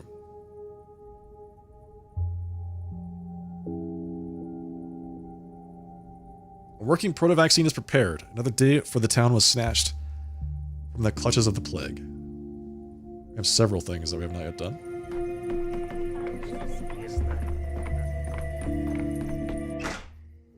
Okay, so that was not useless.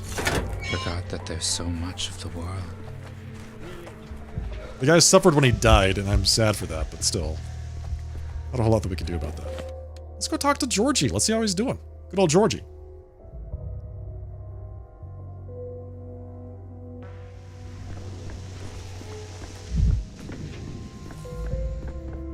Let's swing by the cathedral, too. Let's get some more time.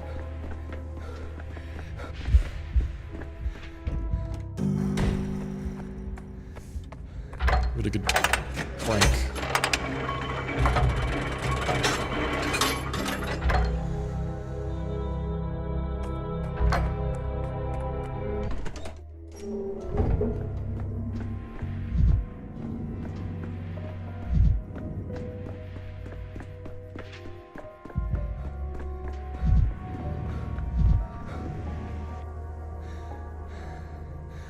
Colored glass, tobacco, a bullet. 6 costs. We've got, what is this? 4? We got 8 total costs.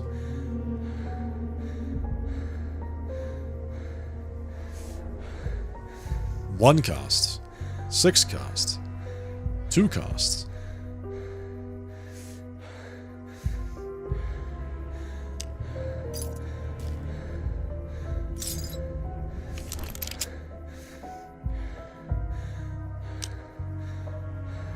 Wait, each match is 2? Each match costs 2? What? Hey, Abdullah. How's it going?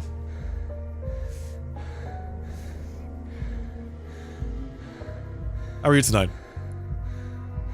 Cost 2. I thought it was for the stack.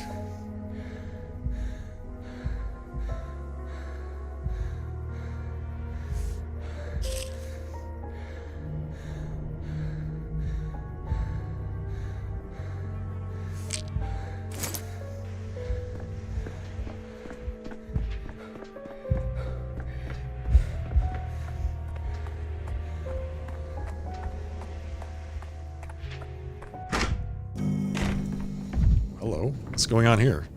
An umbilical cord connects the Earth and the cosmos. It is a ladder, a spring, a bowstring. It is you.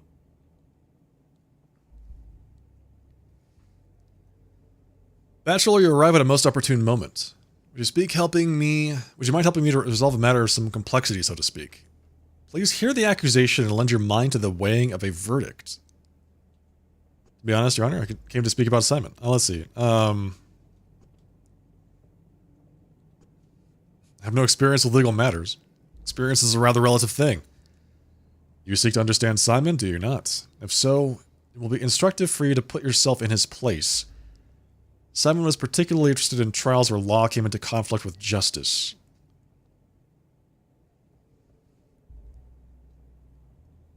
Very well, I'm ready. Excellent, then let us proceed. Look upon this young man. By the letter of the law, his fate is the gallows. What did he do? He killed his old man. Slit his throat with a knife. Why did you do this? Wasn't his real father. Ever say the man picked the boy up off the street about 3 years back, took pity on the beggar, fed him, and taught him carpentry. But the boy turned out wild, climbing through neighbors' windows, stealing shiny things like a damn magpie, dragging his loot home. The father tried raising him with words with the rod, but it didn't work. Yesterday, the whole thing ended with a knife to the throat.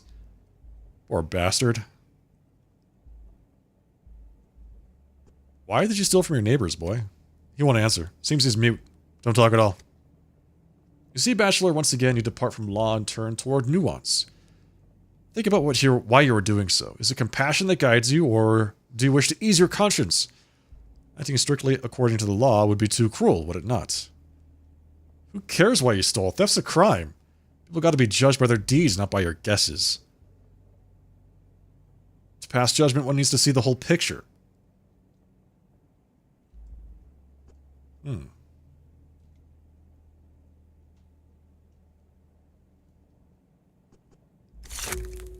What, you feel sorry for the little savage? What about the man? Don't you feel sorry for him? Let this one go, and tomorrow he'll climb through another window and slit someone else's throat. It'll be on you. You. Why are you so certain that he is the murderer? The whole damn street heard it. They heard the screams. The man was yelling, saying how dare he speak to him like that.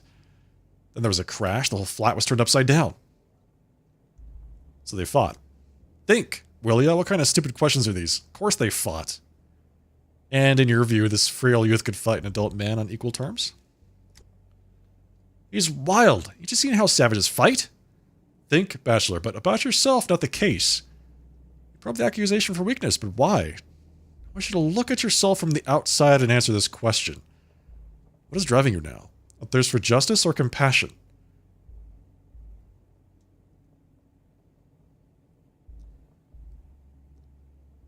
Oh, this is a good one. Both of these are kind of like this. The first one is definitely what I think about when I think Daniil Dankowski. The second one is more like what I want to say. Interesting. I need to see the whole picture. It was regrettable. I had expected you to grasp Simon's way of thinking more swiftly. Simon said that compassion is a double-edged sword, and without it, human guilt cannot be weighed. Interesting. So we're like, alright, got it. We're supposed to be putting ourselves in Simon's shoes. What do you think Simon would have done?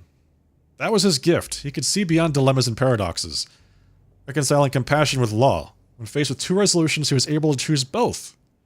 He believed that if you weigh another's fate, you can only use the scales of your own conscience. Hey, hold on. You mean to let the little imp go? What kind of conscience is that, letting a crime go without punishment?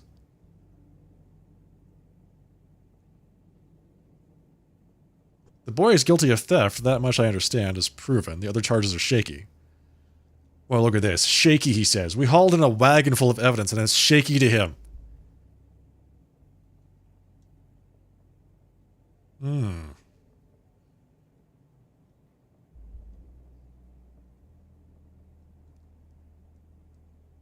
Question the neighbors again, find out who else might have been in the house that day. The boy is not the murderer.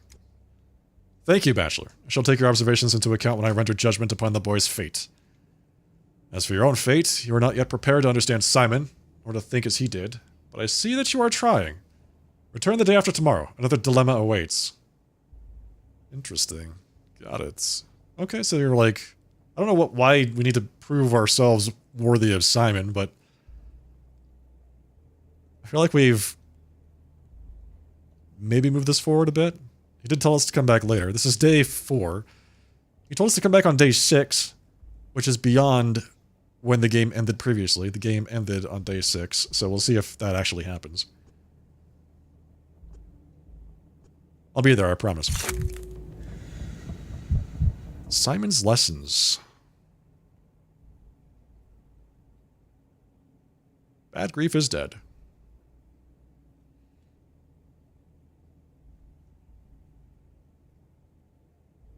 Simon either didn't choose at all, or somehow chose both opposing options. I don't want bad grief to die, so we're gonna have to, like, figure out a way to save him.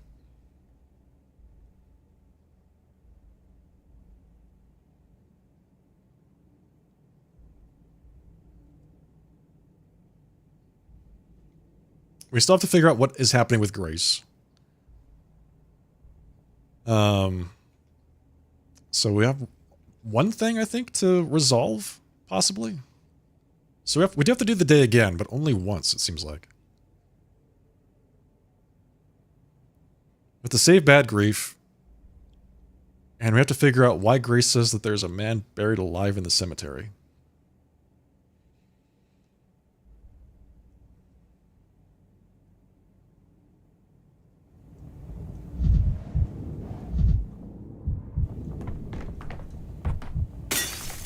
This is it.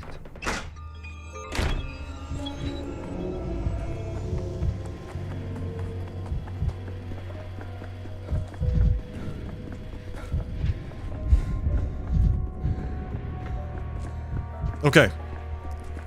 I think we're done with the day. I spent most of my day just trying to figure out the diagnoses for those people. And I'm getting the suspicion that I'm going to be doing that every day.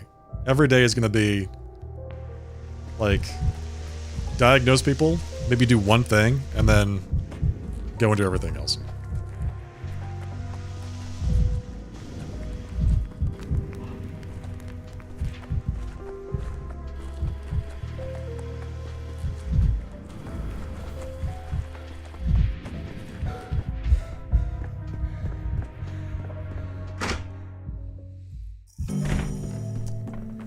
Let's see if we can find Eva. What is she up to? She's here with Grace still. Okay, got it.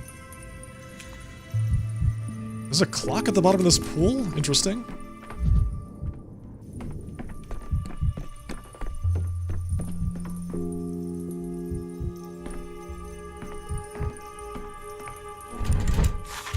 Okay, let's... Day 4 decree. Exchange fuel for medicine.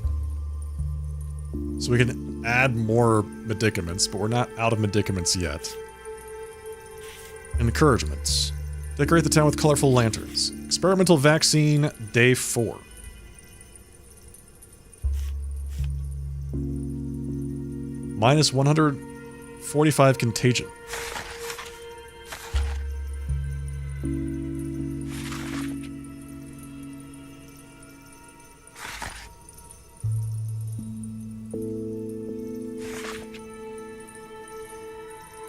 I feel like we have to do the stopping time. It has the least amount of contagion, but we also lose a bunch of unrest. Oh boy, that's going to be really tough. Experimental vaccine day 5? Or day 4? We can't let the dotted red line pass the solid red line. That is, you lose.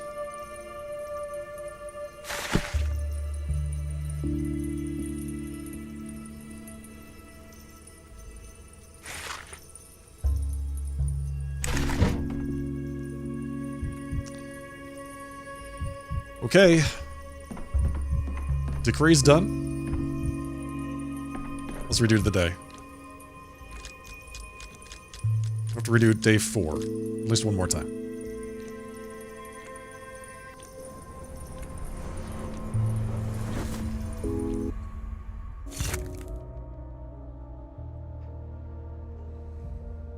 Okay. Bad Grief may have deserved censure or even death, but he did not, or even trial, but he did not deserve a death. So we do not want Bad Grief to die. We have to go and intervene there.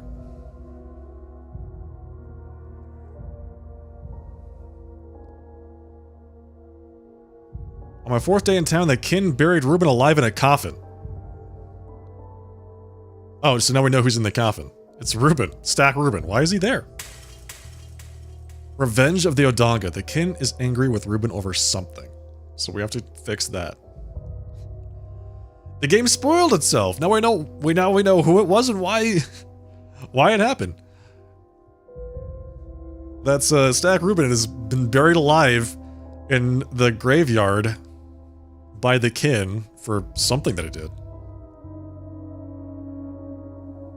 We know that we need living tissue. Sand plague leaves dead tissue. Right, so that guy died, but he did not die for nothing. Let's save Bad Grief. Let's save Stack. There's all kinds of stuff to do here.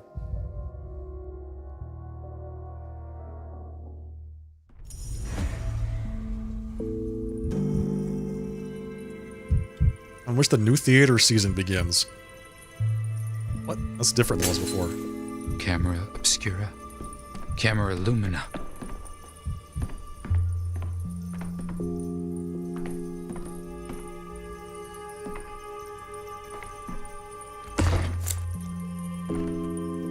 So wait, we got a whole bunch of stuff here.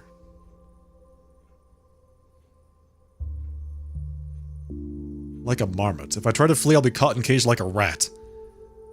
Or was there still a way? There's not a way. I'm not going to even pursue that, I don't think. Bad Grief's life is in danger. We have to save him. We still have to talk to Grace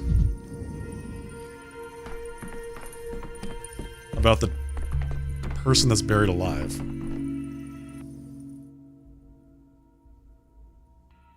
They lived happily ever after, and what can I do for you, horribly ever Clara? before. Of course, I'm listening.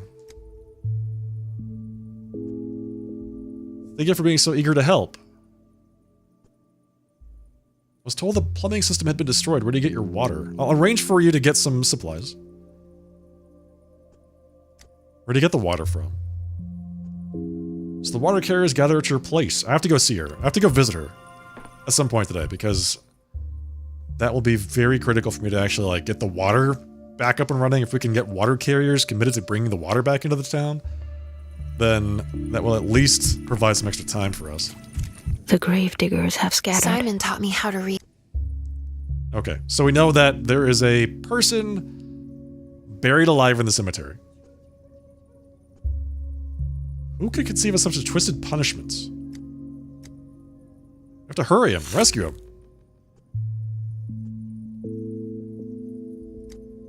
How does it work? Does he know where we should be looking for him? I'll start searching the cemetery. I'm going frickin' crazy, man.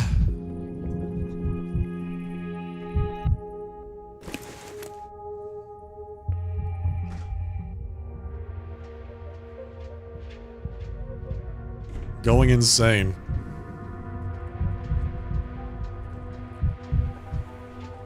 I'd rather not hear this.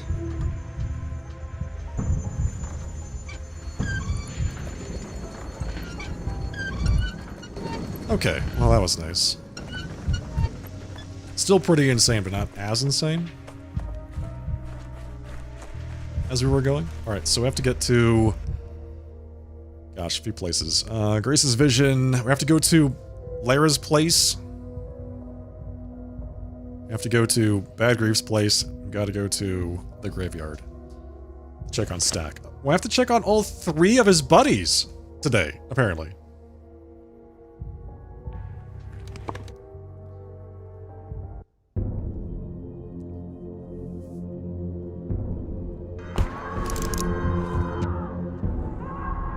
Okay.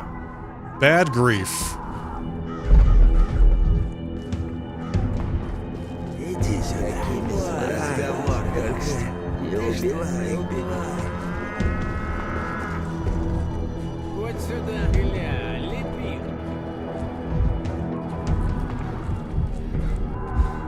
Hey, what's up?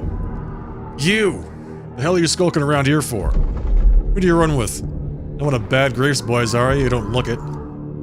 Keep walking, pal. This is me telling you nicely. We don't got time to count your bones. What did Bad Grief do to you? Why are you breaking into his place? That bastard killed Simon and thinks he got away clean. The hell you have, Grief? Do you hear me, you son of a bitch? You're getting what's coming to you for Simon. What makes you think Bad Grief killed Simon? Do you have any evidence? Who else? Who else could have killed him? Huh? Come on, use that big city brain of yours. Technically anyone, even you two. The hell's he talking about now, Vit? Says we killed Simon. Ha! My man's a comedian. Bad Grief's a killer. Shares a heart attack. Everybody knows that Grief's business is stashing goods in railway cars. Someone was mighty twisted about it, so Bad Grief killed him. Get it? It all adds up. Simon disapproved of smuggling. In my experience, operations like these never run without tacit endorsement from those in power. Huh? Is he slandering Simon? You running your shameless flea mouth? I'm gonna show you. I'm gonna drop you for that. I think you misunderstood me. I meant Simon was right, and you're right too. I'm leaving. Far be it for me to get in the way. Do you reckon he's lying, Vit? Saving his skin? So what if he is? It means he gets it. He knows to stay out of things. Let him go. Really? Hey, what's up? Go on in.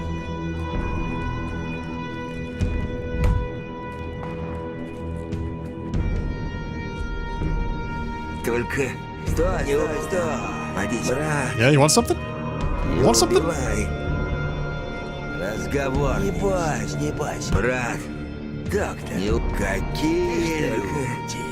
what's up?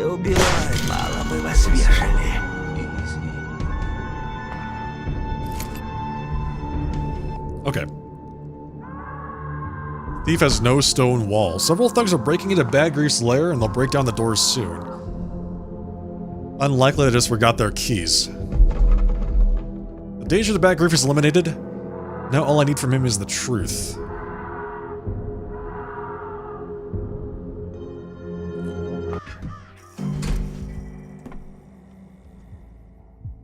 Who the hell are you now?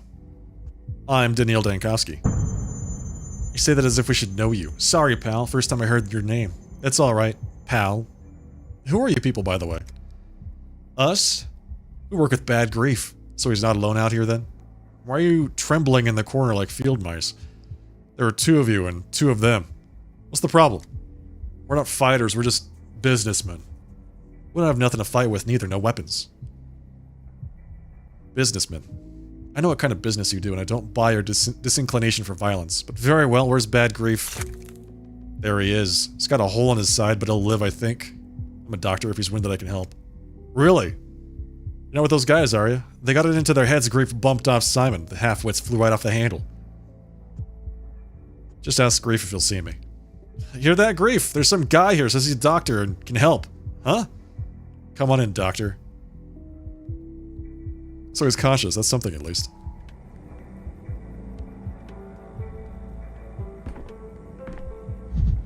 The hell is this? Resembles a neurological tool for a really big patient. Why does he have that? Grief is just lying on the ground. Loot. Don't mind if I do. Yeah, he looks pretty bad. This month's train was loaded. Top shelf products. Dankowski. Mother always told me to stay away from ticks, tricks, and doctors. I didn't listen, of course. Those goons clear off? They're not going to bother you anymore. Wait, how'd you chase them away? They damn near broke my door down. A revolver is the best premise in any logical argument. Wait, you really... Well, well, your brain's a pal, but a bullet's your brother. What did they want? It was because of the railway raid, am I right? I was just trying to help. How was I supposed to know the patrolman would sweep the cars? It had nothing to do with the railway raid. Those men thought you killed Simon. Well, without him, the town's flipped its lid. People are letting go of their final marble. What's your theory? Who do you think killed Simon? None of our townsfolk would lay a finger on Simon. That's a cast-iron fact. Here, I'll bet you the gold in my teeth it was that out-of-town vixen. The broad with the mean face. Have you seen her? Arrived on the same train as you. Mean face? That description fits about half the town's population. Could you be a little bit more specific? Well, she's in capital dress. This is the same person that Maria was talking about earlier. Like, on, last week. Look, she looks at you like you're a knot in the woodwork that needs smoothing down. I saw her when I was hanging by the station. My people say she pops up like a rash all over town. One day loitering at the Crucible, the next at Samuelton's pub. Ferreting up morsels about Simon wherever she goes. I'm confused about your hypothesis. If she killed him, why would she be ferreting out morsels about him? You, Dankowski, are worse than a pickled watermelon. Come on, use your head. She was after something of Simon's. She offed him, but didn't get what she was looking for. Now she's circling the town like a vulture, trying to find out where Simon hid whatever it is. What is this mysterious item Simon was killed for? Do you know anything about it? You know what they say. If I could see the cars that have a house by the sea. I got no clue what it is. But I'll tell you one for free. Simon was the only thing holding this town together. He's our pillar, and when that pillar fell, the plague crashed down on us. Think that's a coincidence? Might as well say snow is winter's and winter's a coincidence.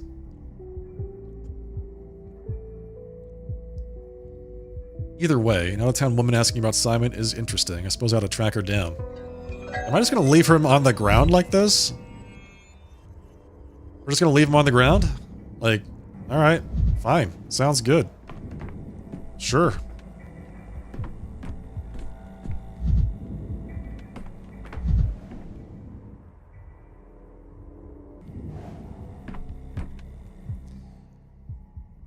Locals are frightened by a lady from the capital. She's investigating the town's oddities and may know more about Simon. She was seen at the pub. Simon was revered as a saint. No one in the town could kill him. Could have killed him. Bad Grief thinks it's an outside job.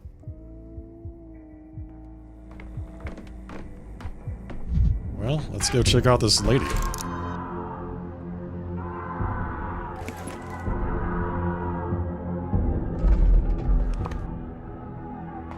She's at the pub.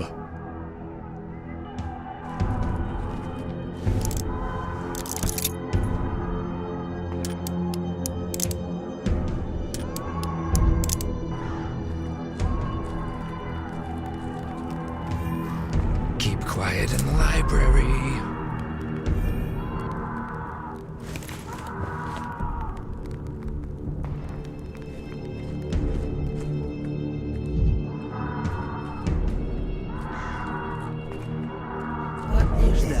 Alright, let's get out of here.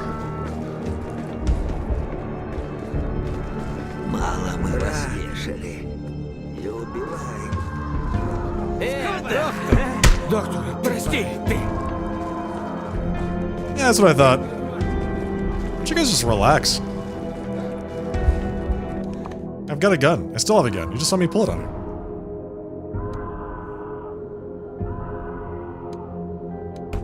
The crude sprawl.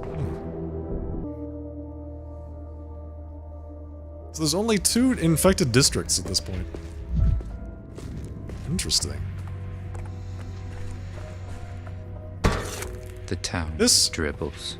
by the way, is where Artemy makes his house in game number 2.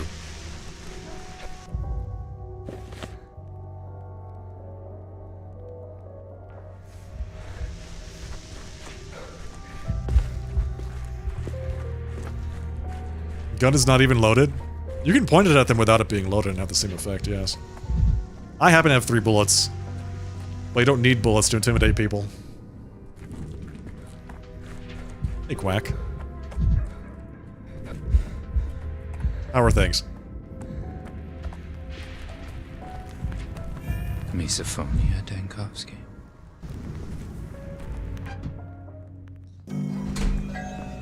Potential outbreak. Yesterday the plague nearly got inside the pub. I decided to make sure everything's fine now.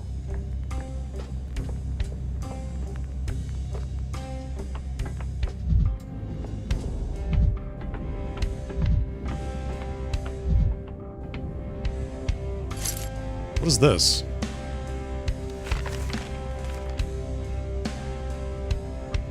Note from the horror specs. Charred correspondence.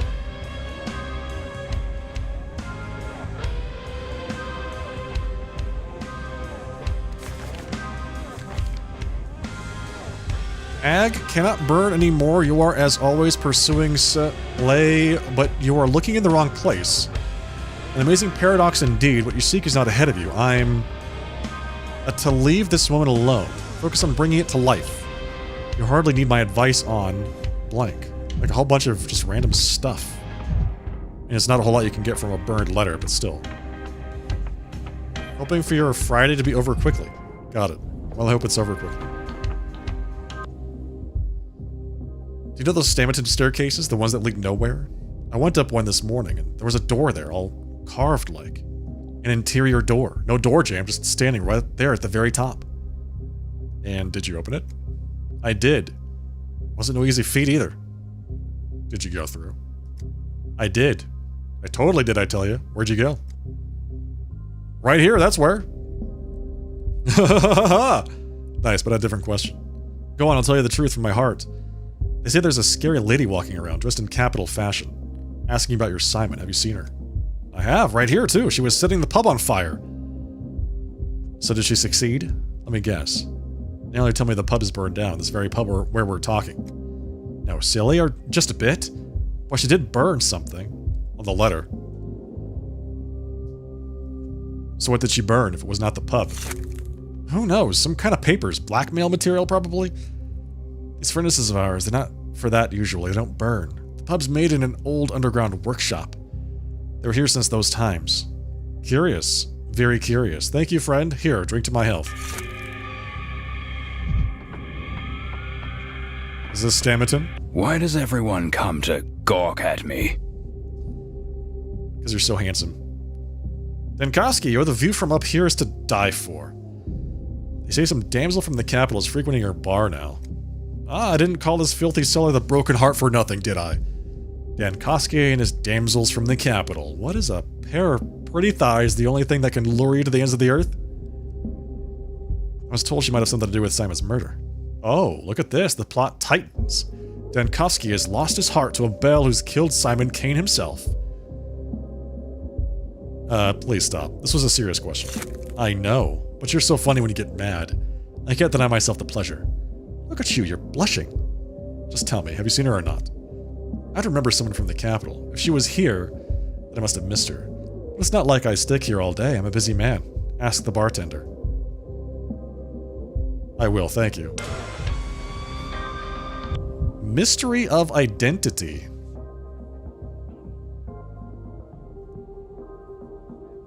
No one here stands out from the provincial drunkards. I'll try questioning the staff and the other patrons.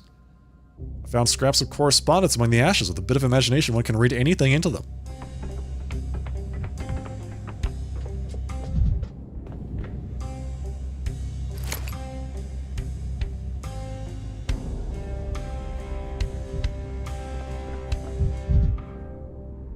Well, I can talk to him again. Drink with me, Teneg. Remember Golgoy Kin. Who is Golgoy? Yes, I see. Have you seen a woman with a wicked face here? I'm Shagtai Eghener is not a woman. She's a steppe man-eater. A Shabnak Adig. When you see her, you don't see nothing after that. Ever. Have you heard her introduce herself by any chance? I'd like to know her name. I mean, you're deaf, Teneg Daigi Kain. Shabnak Adig is her name. Beshamda Batabe Kirkelaneb. It'll be funny if she actually turns out to be the Shabnak.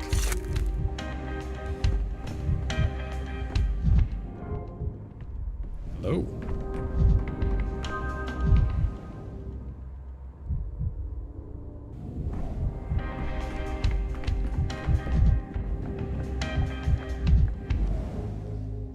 Everyone gets a drink on the house today. What's the reason for this sudden generosity? As if you couldn't guess. Your deeds are the legend in these parts. You've saved Andre, saved our pub. You get 2. Didn't save Kulan. Kulan, oh, the other dancer. Kulan will help others. Her blood will become part of the vaccine that saves the town. Or it doesn't, and then no one will survive, probably. Beshamda Kelaneb. Bide Kiniid Beshebdi. Karin Bide Bodoto por Kulan. I'm interested in one of your customers. She wears clothes in the capital fashion, and she asked about Simon. Oh, I remember her. She played chess at that table over there with one of the locals. I noticed her at once because, you know, she looks like her every step is a capture en passant. You've been struck by her charms, haven't you? You could say that. That's what my mother was like. Cold, authoritative, beautiful. Sorry, I got carried away. No, go on. I'm interested. Looks like this woman is good at making impressions. There's a word. Pedigree. That's her. And her every gesture. I wanted to come over and get acquainted, but I didn't dare in the end. I would take a step, and then I'd think she was out of my league, but I'll be certain to come over next time. Doesn't hurt to try, does it? I was told she had a wicked face. Who said that? Nonsense. A concentrated, thoughtful face, but not wicked. Maybe you've heard her name. Alas, no. It was noisy. She was sitting pretty far. I've heard her voice. A little hoarse like that. But I didn't get the words. Are you sure we're talking about the same woman? I am. There's never been another like her in this den. She makes my skin crawl. How can this be? Everyone has seen her, but no one could tell me anything of use. No one even knows her name. She's good at keeping secrets and knows the value of words. You can see that at once. By her look, by her walk. Sounds nice, but this won't help me find her.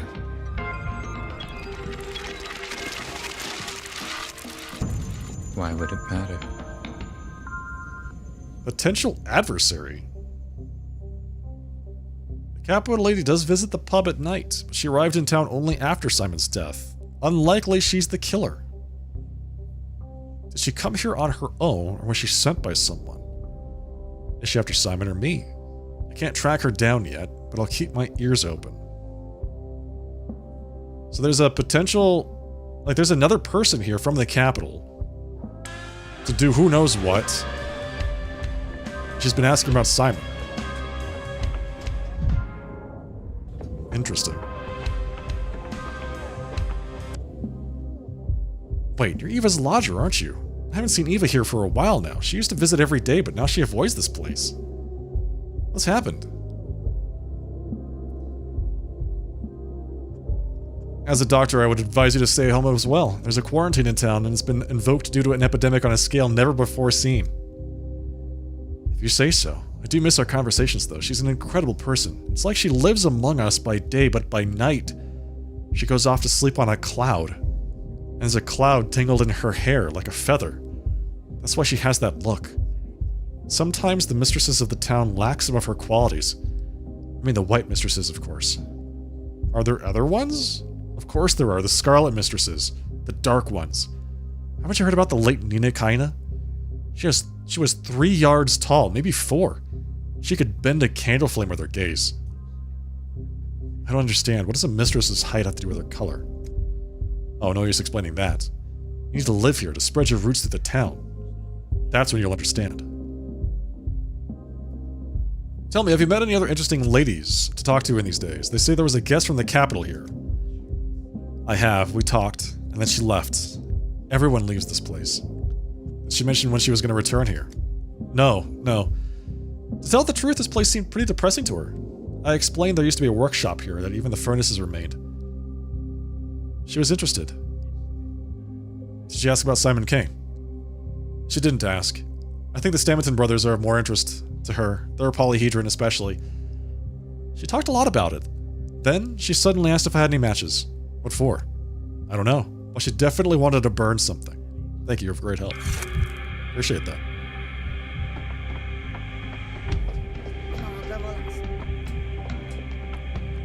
I have other places to be.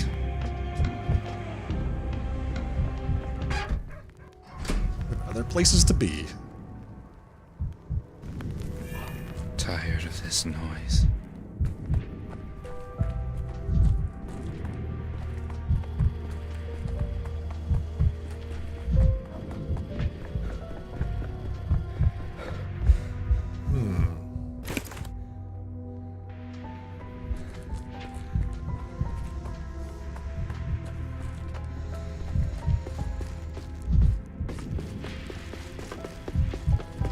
Let's go to the graveyard. So I've already finished that. That whole thing is done. With Bad Grief. Saved Bad Grief's life. Learned about the mysterious figure. We don't know what she's after. We don't know anything about her. But we know that she's in town. We know what she's up to. Kind of.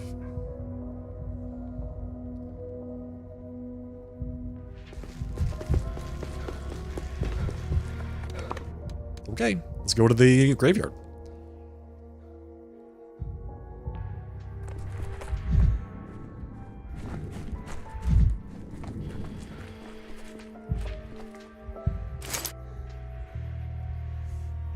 I have 11 matches.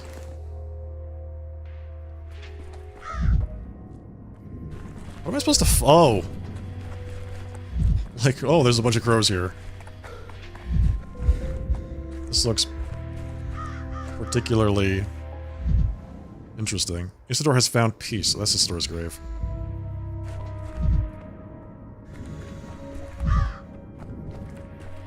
Dig? I mean, it's gonna be the one with the bell ringing, right? We don't want to just dig wherever.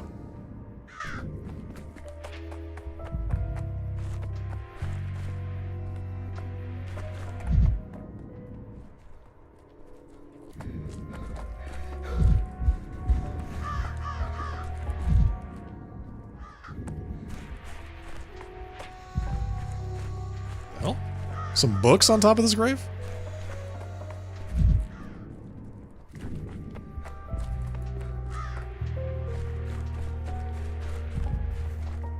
Can we just steal some stuff? There's a lot here.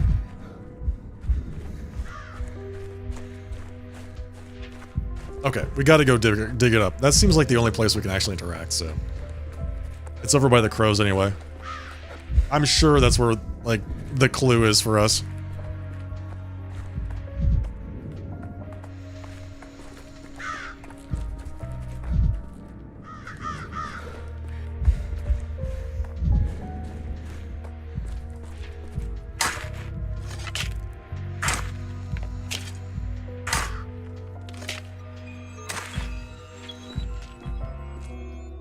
Second attempt. Ruben suffocated underground.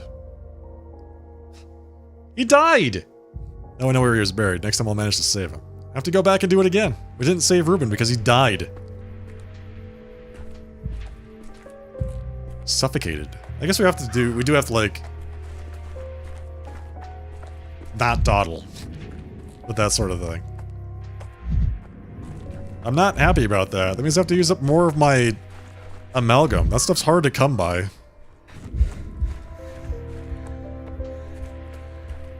We did manage to save Bad Grief, so that's one thing, right? At least we managed to save Bad Grief. Gosh, now I have to go talk to Lara. And Lara's all the way up here. In a bad part of town.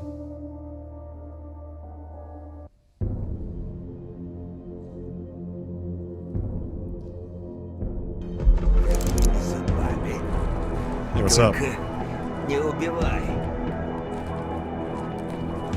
Доктор, брат, не убивай. Oh, whoops. Apparently I want to go this way. Опачки. Hey, yo, guys, relax. Defended yourself, Doctor. Let's take all that stuff, thank you. Just had to defend myself a little bit, you know? What's this? Camphor. We need to heal ourselves. We've gotta make ourselves less suppressed. Strychnine crystals. We had to defend ourselves. It was self-defense, chat. Relax.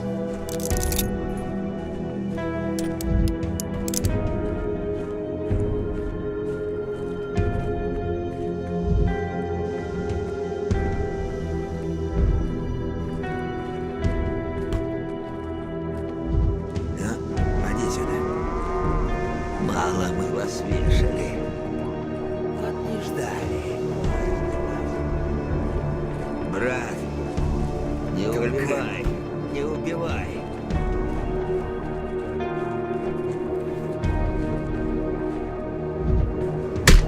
Dude, get out of here. Не убивай. It's just unbelievable. The guy punches me in the back of the head. Get break. I'm just trying to save people, man. Why you being like this? Medals mark murderers, the way a brand marks livestock. Sometimes I regret not studying medicine, and having only my intuition to guide me when I help people. On the other hand, that would have meant leaving this place, if only for a time to study. A friend of mine managed to do that, but I couldn't imagine leaving. Can I ask why you made your own house into a shelter in the first place? This is my father's house, where my memory of him lives. He was a strict, rule-bound man. But refusing someone in need was abhorrent to him. When he died, I decided to set up a shelter here. So people would always have a food and a roof over their heads, and I have a house that isn't quiet as a tomb. Let's get down to business. I came here to question you about the sanitary conditions of a house that sees plenty of visitors every day. Yes, of course. We provide clean bedding to those who stay the night. We thoroughly wash any dishes used by those who come to eat. We check everything that's donated to us. What else? We have an emergency exit leading towards the river. You can walk around and see for yourself.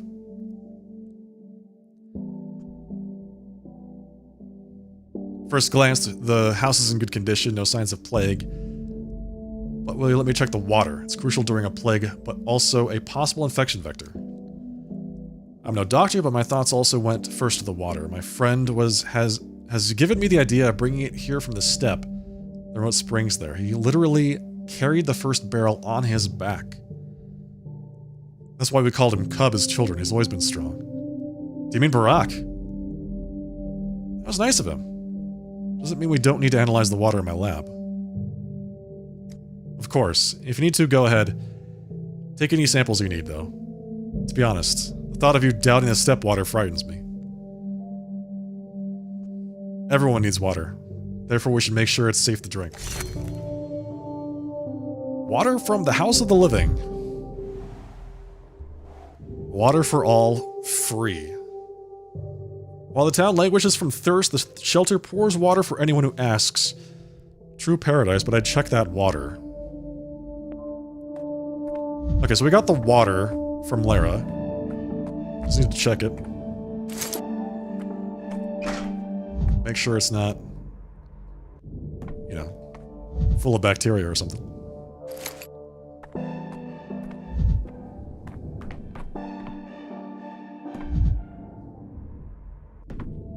House looks pretty good.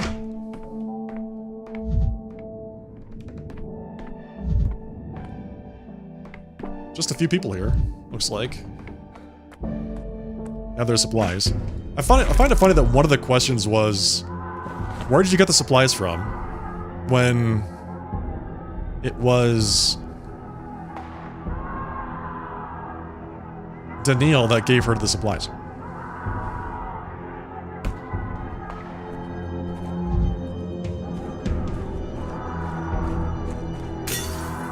Why so jittery, Dankovsky? Hey, bud. Trade. What have you got? I have lots to trade. What is this? Herbal mixture. Folk sedative. Some calomel for healing. I think we need some strychnine. I don't know why you would just drink strychnine, but okay. Got it.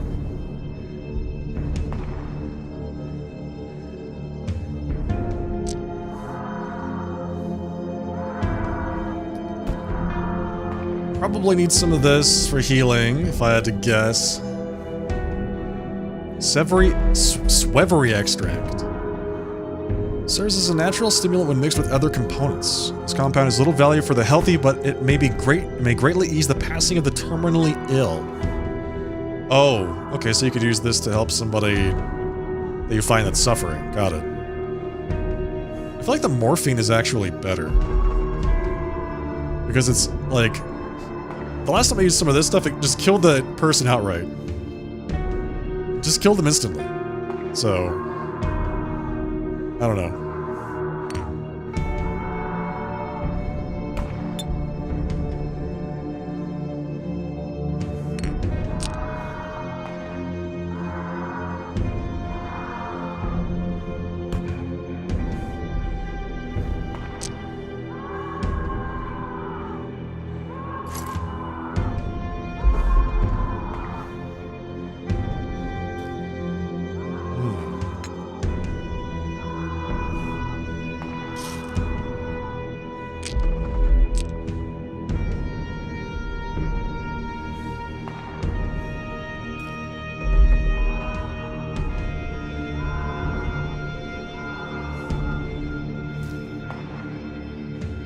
Is that tobacco?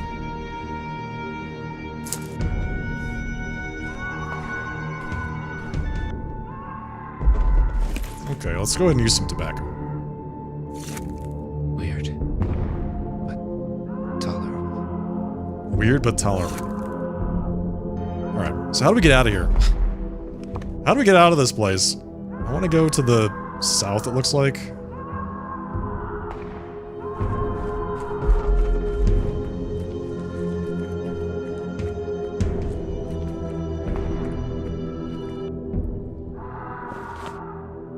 And then around the corner. Разговор, брат. Не убивай, только не убивай.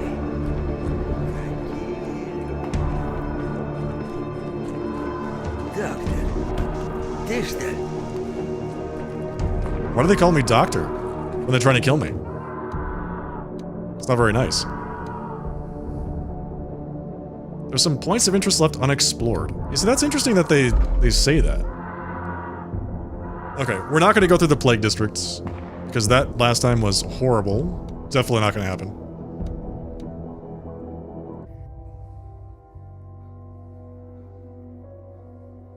I find it interesting that there are, like, specific plot points that they definitely do not want you to pursue. The whole thing with the train, for instance, you know, you could probably go and talk to the people about smuggling yourself out of town, but you know you can't actually do that because it puts you in jail, and then you're stuck in prison.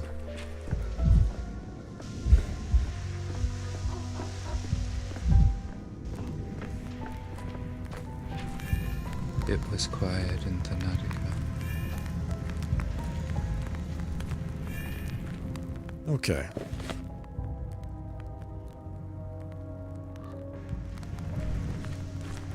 It's 5:30 already. Guess that explains why Stack died. Hours and hours had passed while he was in the coffin buried underground. But at least now we know where he's buried. You can go there immediately.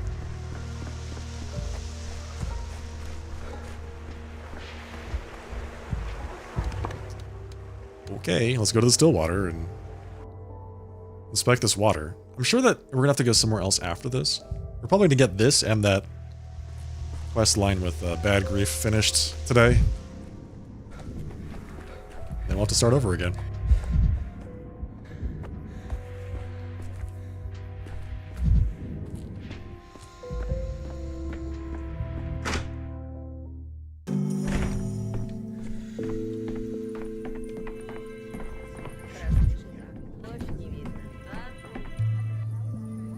Hey, buddy. Korkoi. Swevery extract. He also sells it. Interesting.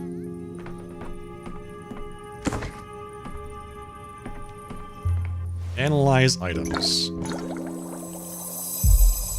Water is life. This water contains living agents of sand plague and brings death to anyone who drinks it. Ugh. They have to be warned. They have to know it's going to infect people.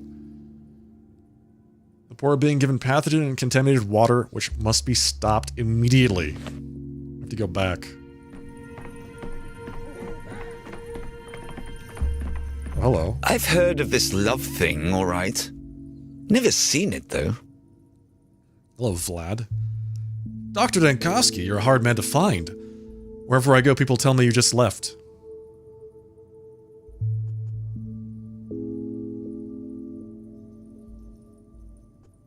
Sorry, no time for chatter. I just found out the town's water supply is contaminated.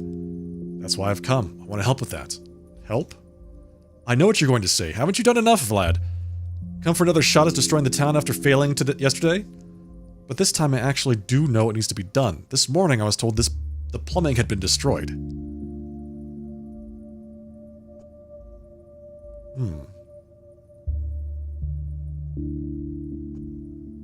You almost spelled out my exact thoughts. I know you have no reason to trust me, but the destroyed plumbing system was my project, my brainchild. All the energy and resources I spent researching plumbing and water treatment, I'm glad at least some of it can be of use now. How can it be of use if it's destroyed? The piping itself is broken, but I checked. The filtering and chlorinating systems are intact. If I use them to treat the spring water, it should be good enough to drink. That's why I was looking for you. You're in charge now. Will you allow me to draft a water filtering decree for you? Interesting. That's actually a really good idea from him. So we can't use the piping, but we can actually use the filtering equipment. If we could just get the water, filter it, we still have a water supply.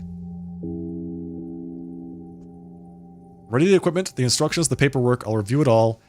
If it looks good, I'll sign the decree. Master of Wells. The would-be dictator Vlad the Younger offered to help with water purification. I'm glad I am to be wrong about him. Just don't touch me this time of year.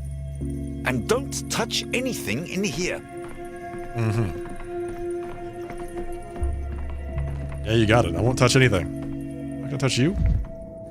Anything. Okay, so is that it for the decree? Do I have to like just go back up here and then turn it on, so to speak?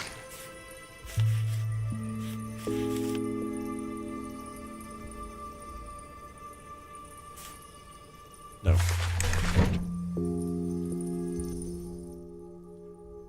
How do I... Alright, I still have to tell her not to drink the water. Yes. Got it. I still have to go back and tell her not to drink the water, and then I have to come back and talk to Vlad to enact the decree.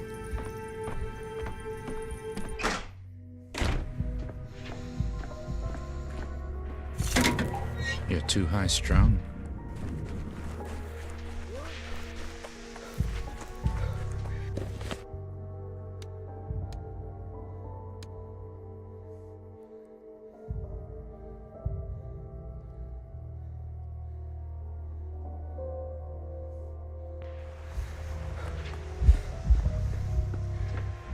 Oh, nice. Thank you. Don't mind if I do.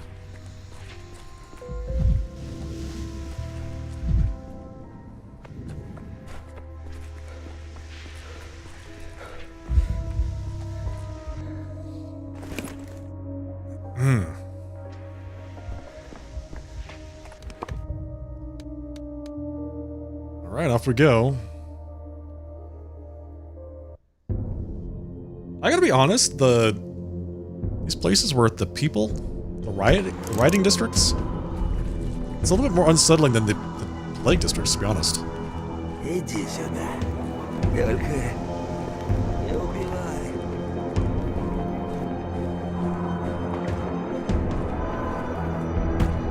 I think it's the constant screaming. Like, why are there so many people yelling all the time? Мало мы вас вешали. Стоп, брат. Брат, не убивай. Сволота столичная. Нет патронов. There's so many of them.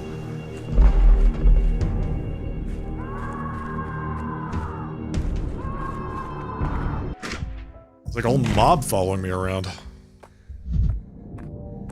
I think I'm fading.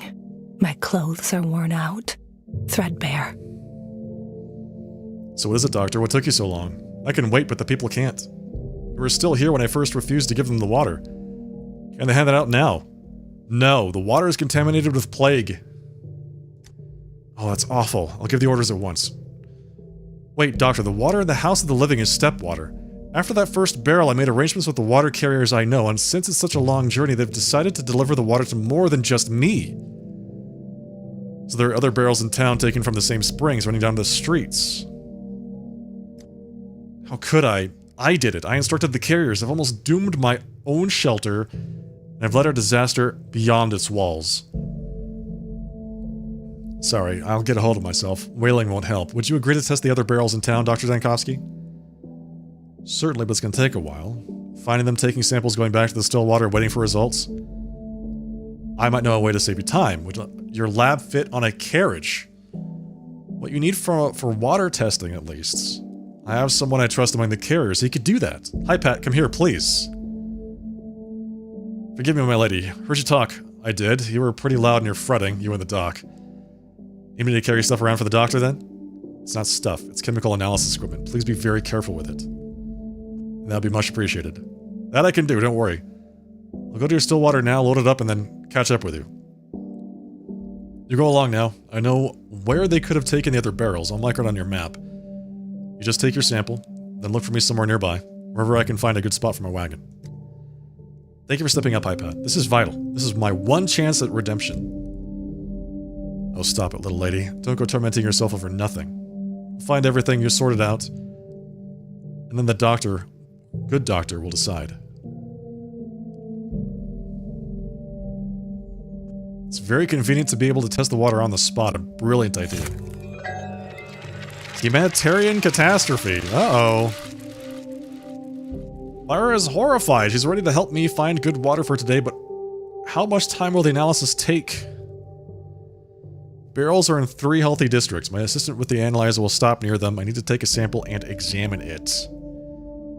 So we have 3 different districts we have to get to. Here, here, and here. Okay, got it. Well, let's get going.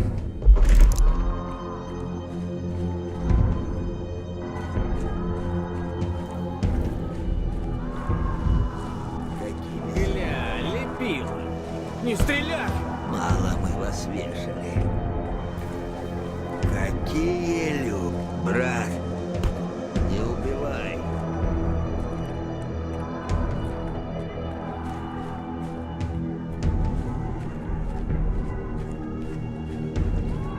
Just leave me alone. I don't want to have to shoot any of you.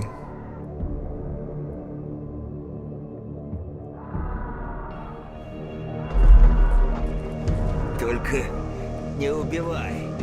I mean, I will. Стой, стой, стой. Брат, не убивай. I can't be stopped. I must go to these places. and save the city. Alright, we have to test the water in these 3 districts. It's getting quite late. What's going on here? Stop! Please think twice about this. Your health is at stake. What's that poster? This damn vaccine. I suggest you hold off on getting inoculated, my good man. They're injecting people with some slop that was whipped up yesterday from whatever they had on hand. It's not the way to do it.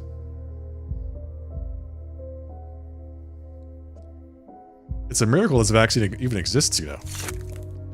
It'll be a miracle if we wake up after taking it, and if you do, well, our esteemed big city doctor will just whip up a new one. Any medicine is poison. Just imagine the state of your humors in a week or 2. There are anti-vaxxers in this game? Oh man, that's actually really funny. I see you're against using the vaccine. Would you like to hear about the alternative? Not sure I understand your insinuations, but do tell. The alternative is to burn the town to the ground, and it's already burning. The plague is spreading like a fire, and this vaccine is our only chance. A dangerous medicine. But it's all we have, and it's better than nothing, don't you see? Well, that's a bit over the top. Let's not succumb to panic and alarmism, shall we?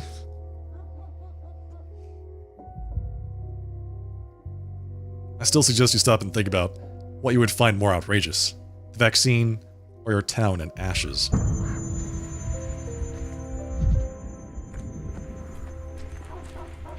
What are you guys doing? Very well, any recent fever, vertigo, sore throat, a cough? No, nothing like that. Alright, noted. Hey, where do you think you're going? Get in line. Just taking a look. I want to see how the vaccination is going. Is everything alright? Have you been listening to that weirdo with a sign? Don't mind his nonsense. It's a reliable vaccine developed under the personal guidance of Bachelor Dankovsky. Get to the end of the line. You won't wait long. The procedure is swift and simple.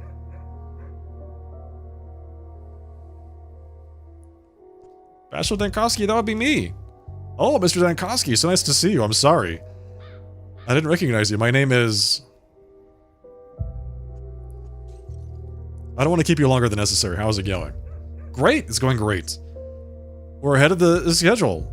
Once we vaccinated each other in front of the crowd, people started pouring in.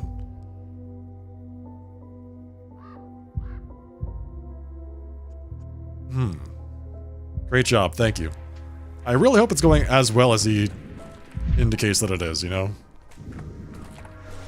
Dankovsky seemed a little bit worried that he was just pretending to be fine. Just to look good. Take sample.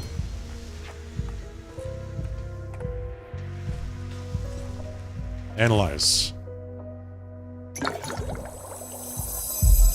High mineral content, no trace of sand plague. This water is safe to drink. One sparrow is not enough to feed 12 mouths. Dr. Dankovsky? Hi, Pat. There you are. Sorry, I couldn't stay put. People are worried and thirsty. Oh, you tie your pretty feet again, my lady. You don't look after yourself at all, always busy helping others. Good timing, Laura. My analysis shows that this barrel is clean. You may distribute it. You know who needs it most right now. What a relief. Not all is lost then. But what do we do with the infected water? Do we just pour it out somewhere? That would be a waste. Young Vlad suggested filtering it with the equipment from the destroyed pipeline. It's worth a try. Oh, I hope it all works out. And the town won't have to save every drop. Thanks to Vlad. And to you, of course, Dr. Dankovsky. I don't know what we would do without you. I should be thanking you. Without the water carrier helping me, I'd have been running to and fro between the barrels and the still water all day. You know, Doctor, there's an idea. Not very convenient for you to be running back to your home, to your test tubes all the time, is it? Wasn't half bad today. Saved you some time at least. My wagon can fit all your stuff and then some. Might you be in need of me later on? Not a bad thought. What about your main job, the water deliveries? Well, I'm not leaving it, am I? I'll carry water for the townsfolk. Then, and that fancy glass of yours too. Like we agreed today. I'll stand where I can be seen, and only where the plague's not too nasty and I won't run into any looters. It'll be easier for you than running back to the Stillwater. Have a good idea? Okay, we've got a deal. Sounds good. High Pat's one of the most reliable helpers of the House of the Living. Even my father trusted him with errands. That's why I sent him along with you today. I'm sure you'll work well together. I'll be there at your place tomorrow, Doc. You can count on me. Today I'd better help out at the shelter. Make sure there's no mix-up with the sick water. Sounds reasonable. You can also instruct the other carriers about cleaning contaminated water. New decree idea, water filtration. Fantastic. Or that was it? I thought I had to go to all of them. I thought I had to go to all the places. But apparently that was all I had to do, was talk to the guy one time. Today the destitute will get their water and then we can filter as much as needed. Problem solved. Okay, problem solved for now. Like, I don't think it's going to be solved forever. Something bad's going to happen. It always does.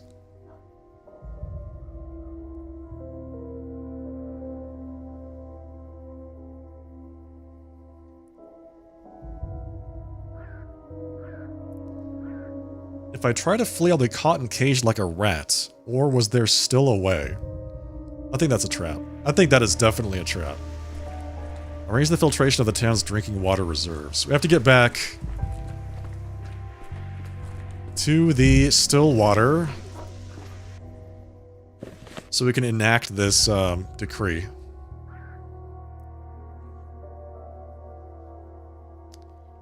I thought the gut was clear. I guess not.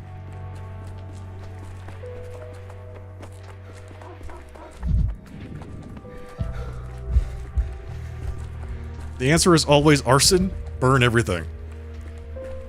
Yeah. Yeah. In this case, yeah. It might work.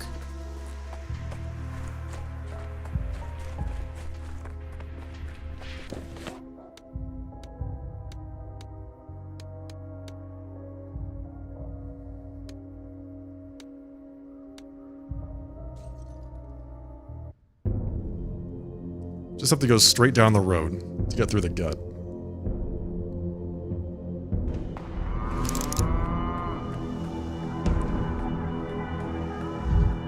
I am not welcomed here.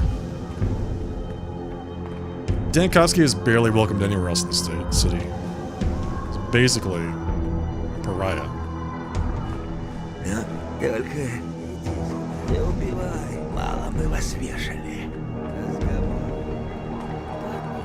Стой, стой, стой! Брат! Не убивай! Вот сюда!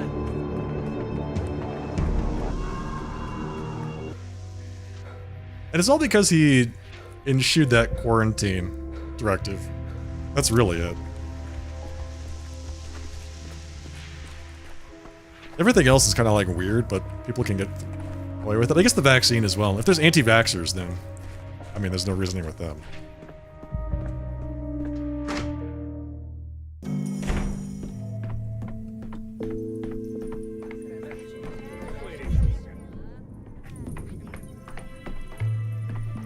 Prepare the projectile.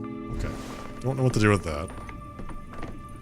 Mix medicine. So we can mix some medicine. I don't know what this is or does. All recipes. Calomel requires... Oh, okay. So these are the things I have. I can make some strychnine with water and that crystalline something we have. Page 2. Nothing.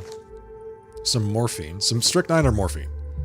Or calomel. I think we're going to make the strychnine. I've got plenty of calomel and morphine. X. Use recipe. Craft. Perfect. That's all I've got. I need water for basically everything else. Cool.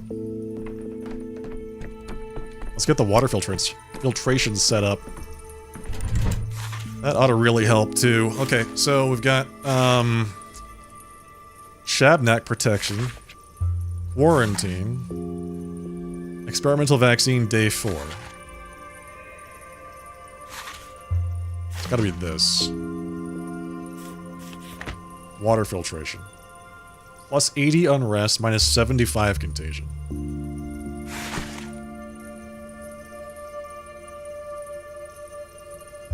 We bought an extra day. We bought an extra day. Do you see that? We went from day 5 being the last day to day 6 being the last day.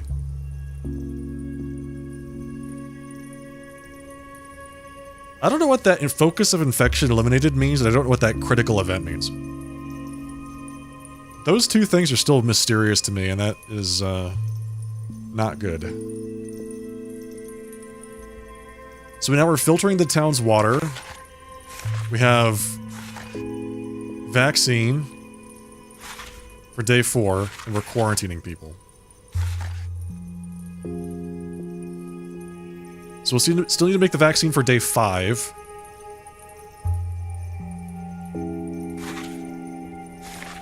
And something else has to happen.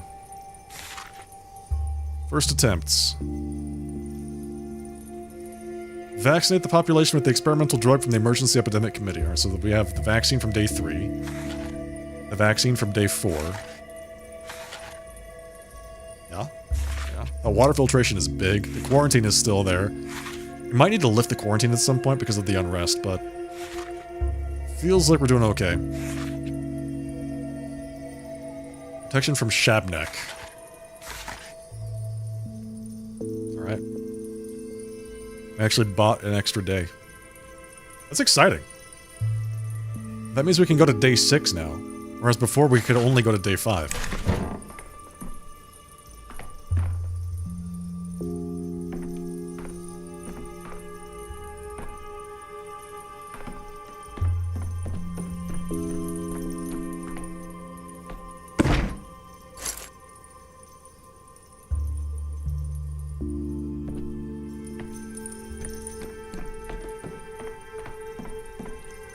Use.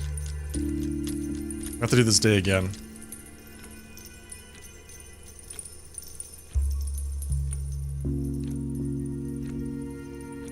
Doesn't use up that much amalgam. Which is good, I was worried about that. So going to a new day uses up quite a lot of amalgam. Going to a day that I've already done uses up less than... Actually, it seems like it uses up more the further away from the current day. That's how I'm reading this correctly? Anyway. We have to do day 4 one more time. So we can save stack. Stack Reuben died. Where is that? This thing. Alter course of... Oh! God damn it! Okay. Well... Press the wrong button.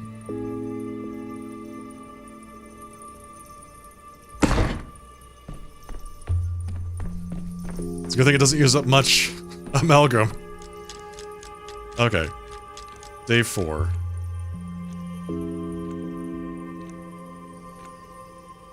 Select day. I can't load the game because loading the game uses up amalgam as well. Alright, so we want to... Button on the... Finger on the right button. Reset that, which is to say we want to save Reuben before he dies from asphyxiation in the coffin. We've done everything else, it seems like. Everything else has been resolved for day 2. Including the water supply. I'm actually really happy about that. I don't know why. Start day. Now we want to start the day. See, I wish it would have confirmed this. It didn't confirm it, I don't think, before I started it last time. On which the new theater season begins.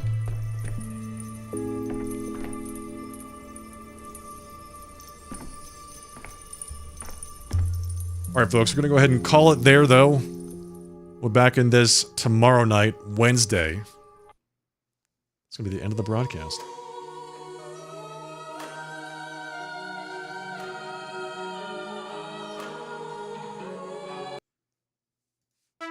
What a game! I love how just, like, completely unsettling it is. From the storytelling to the music, the artwork, like, everything is just a little bit surreal, a little bit off. And then it gets, like, more and more interesting from there. Okay, so we're gonna wrap up day 4, tomorrow night, Wednesday, 8 p.m. Pacific time, more Pathologic 3. Wrap up day 4, go on to day 5. Beginning of the game, day 5 was the last day. All right, we've been able to get one more day out of it with the right decrees. Now we can go to day 6 after that. So we'll do day 4, and then on to day 5, and then day 6. I'm interested to see how this all progresses. We have a lot of mysteries still left unsolved. And we have this like mechanic where we're just going back and forth in time. And the first day, the subtitle for the first day is "The day could all have been prevented." Interesting. So I'm guessing that is actually the most important day, even though the inspector doesn't want us to go back and discuss it because it doesn't regard it as being pertinent at all. All right, everyone. If you enjoyed the broadcast tonight, don't forget to follow right here on Twitch. I would love to see you all here again next time. Hello, Ada. Lurking. If you're on the YouTube side, like the live stream, subscribe to the channel. I'll see you all here again on Wednesday night. In the meantime, folks, have a great rest of your night. Have a fantastic Wednesday. And I'll see you all next time. Good night, cheers, and take care.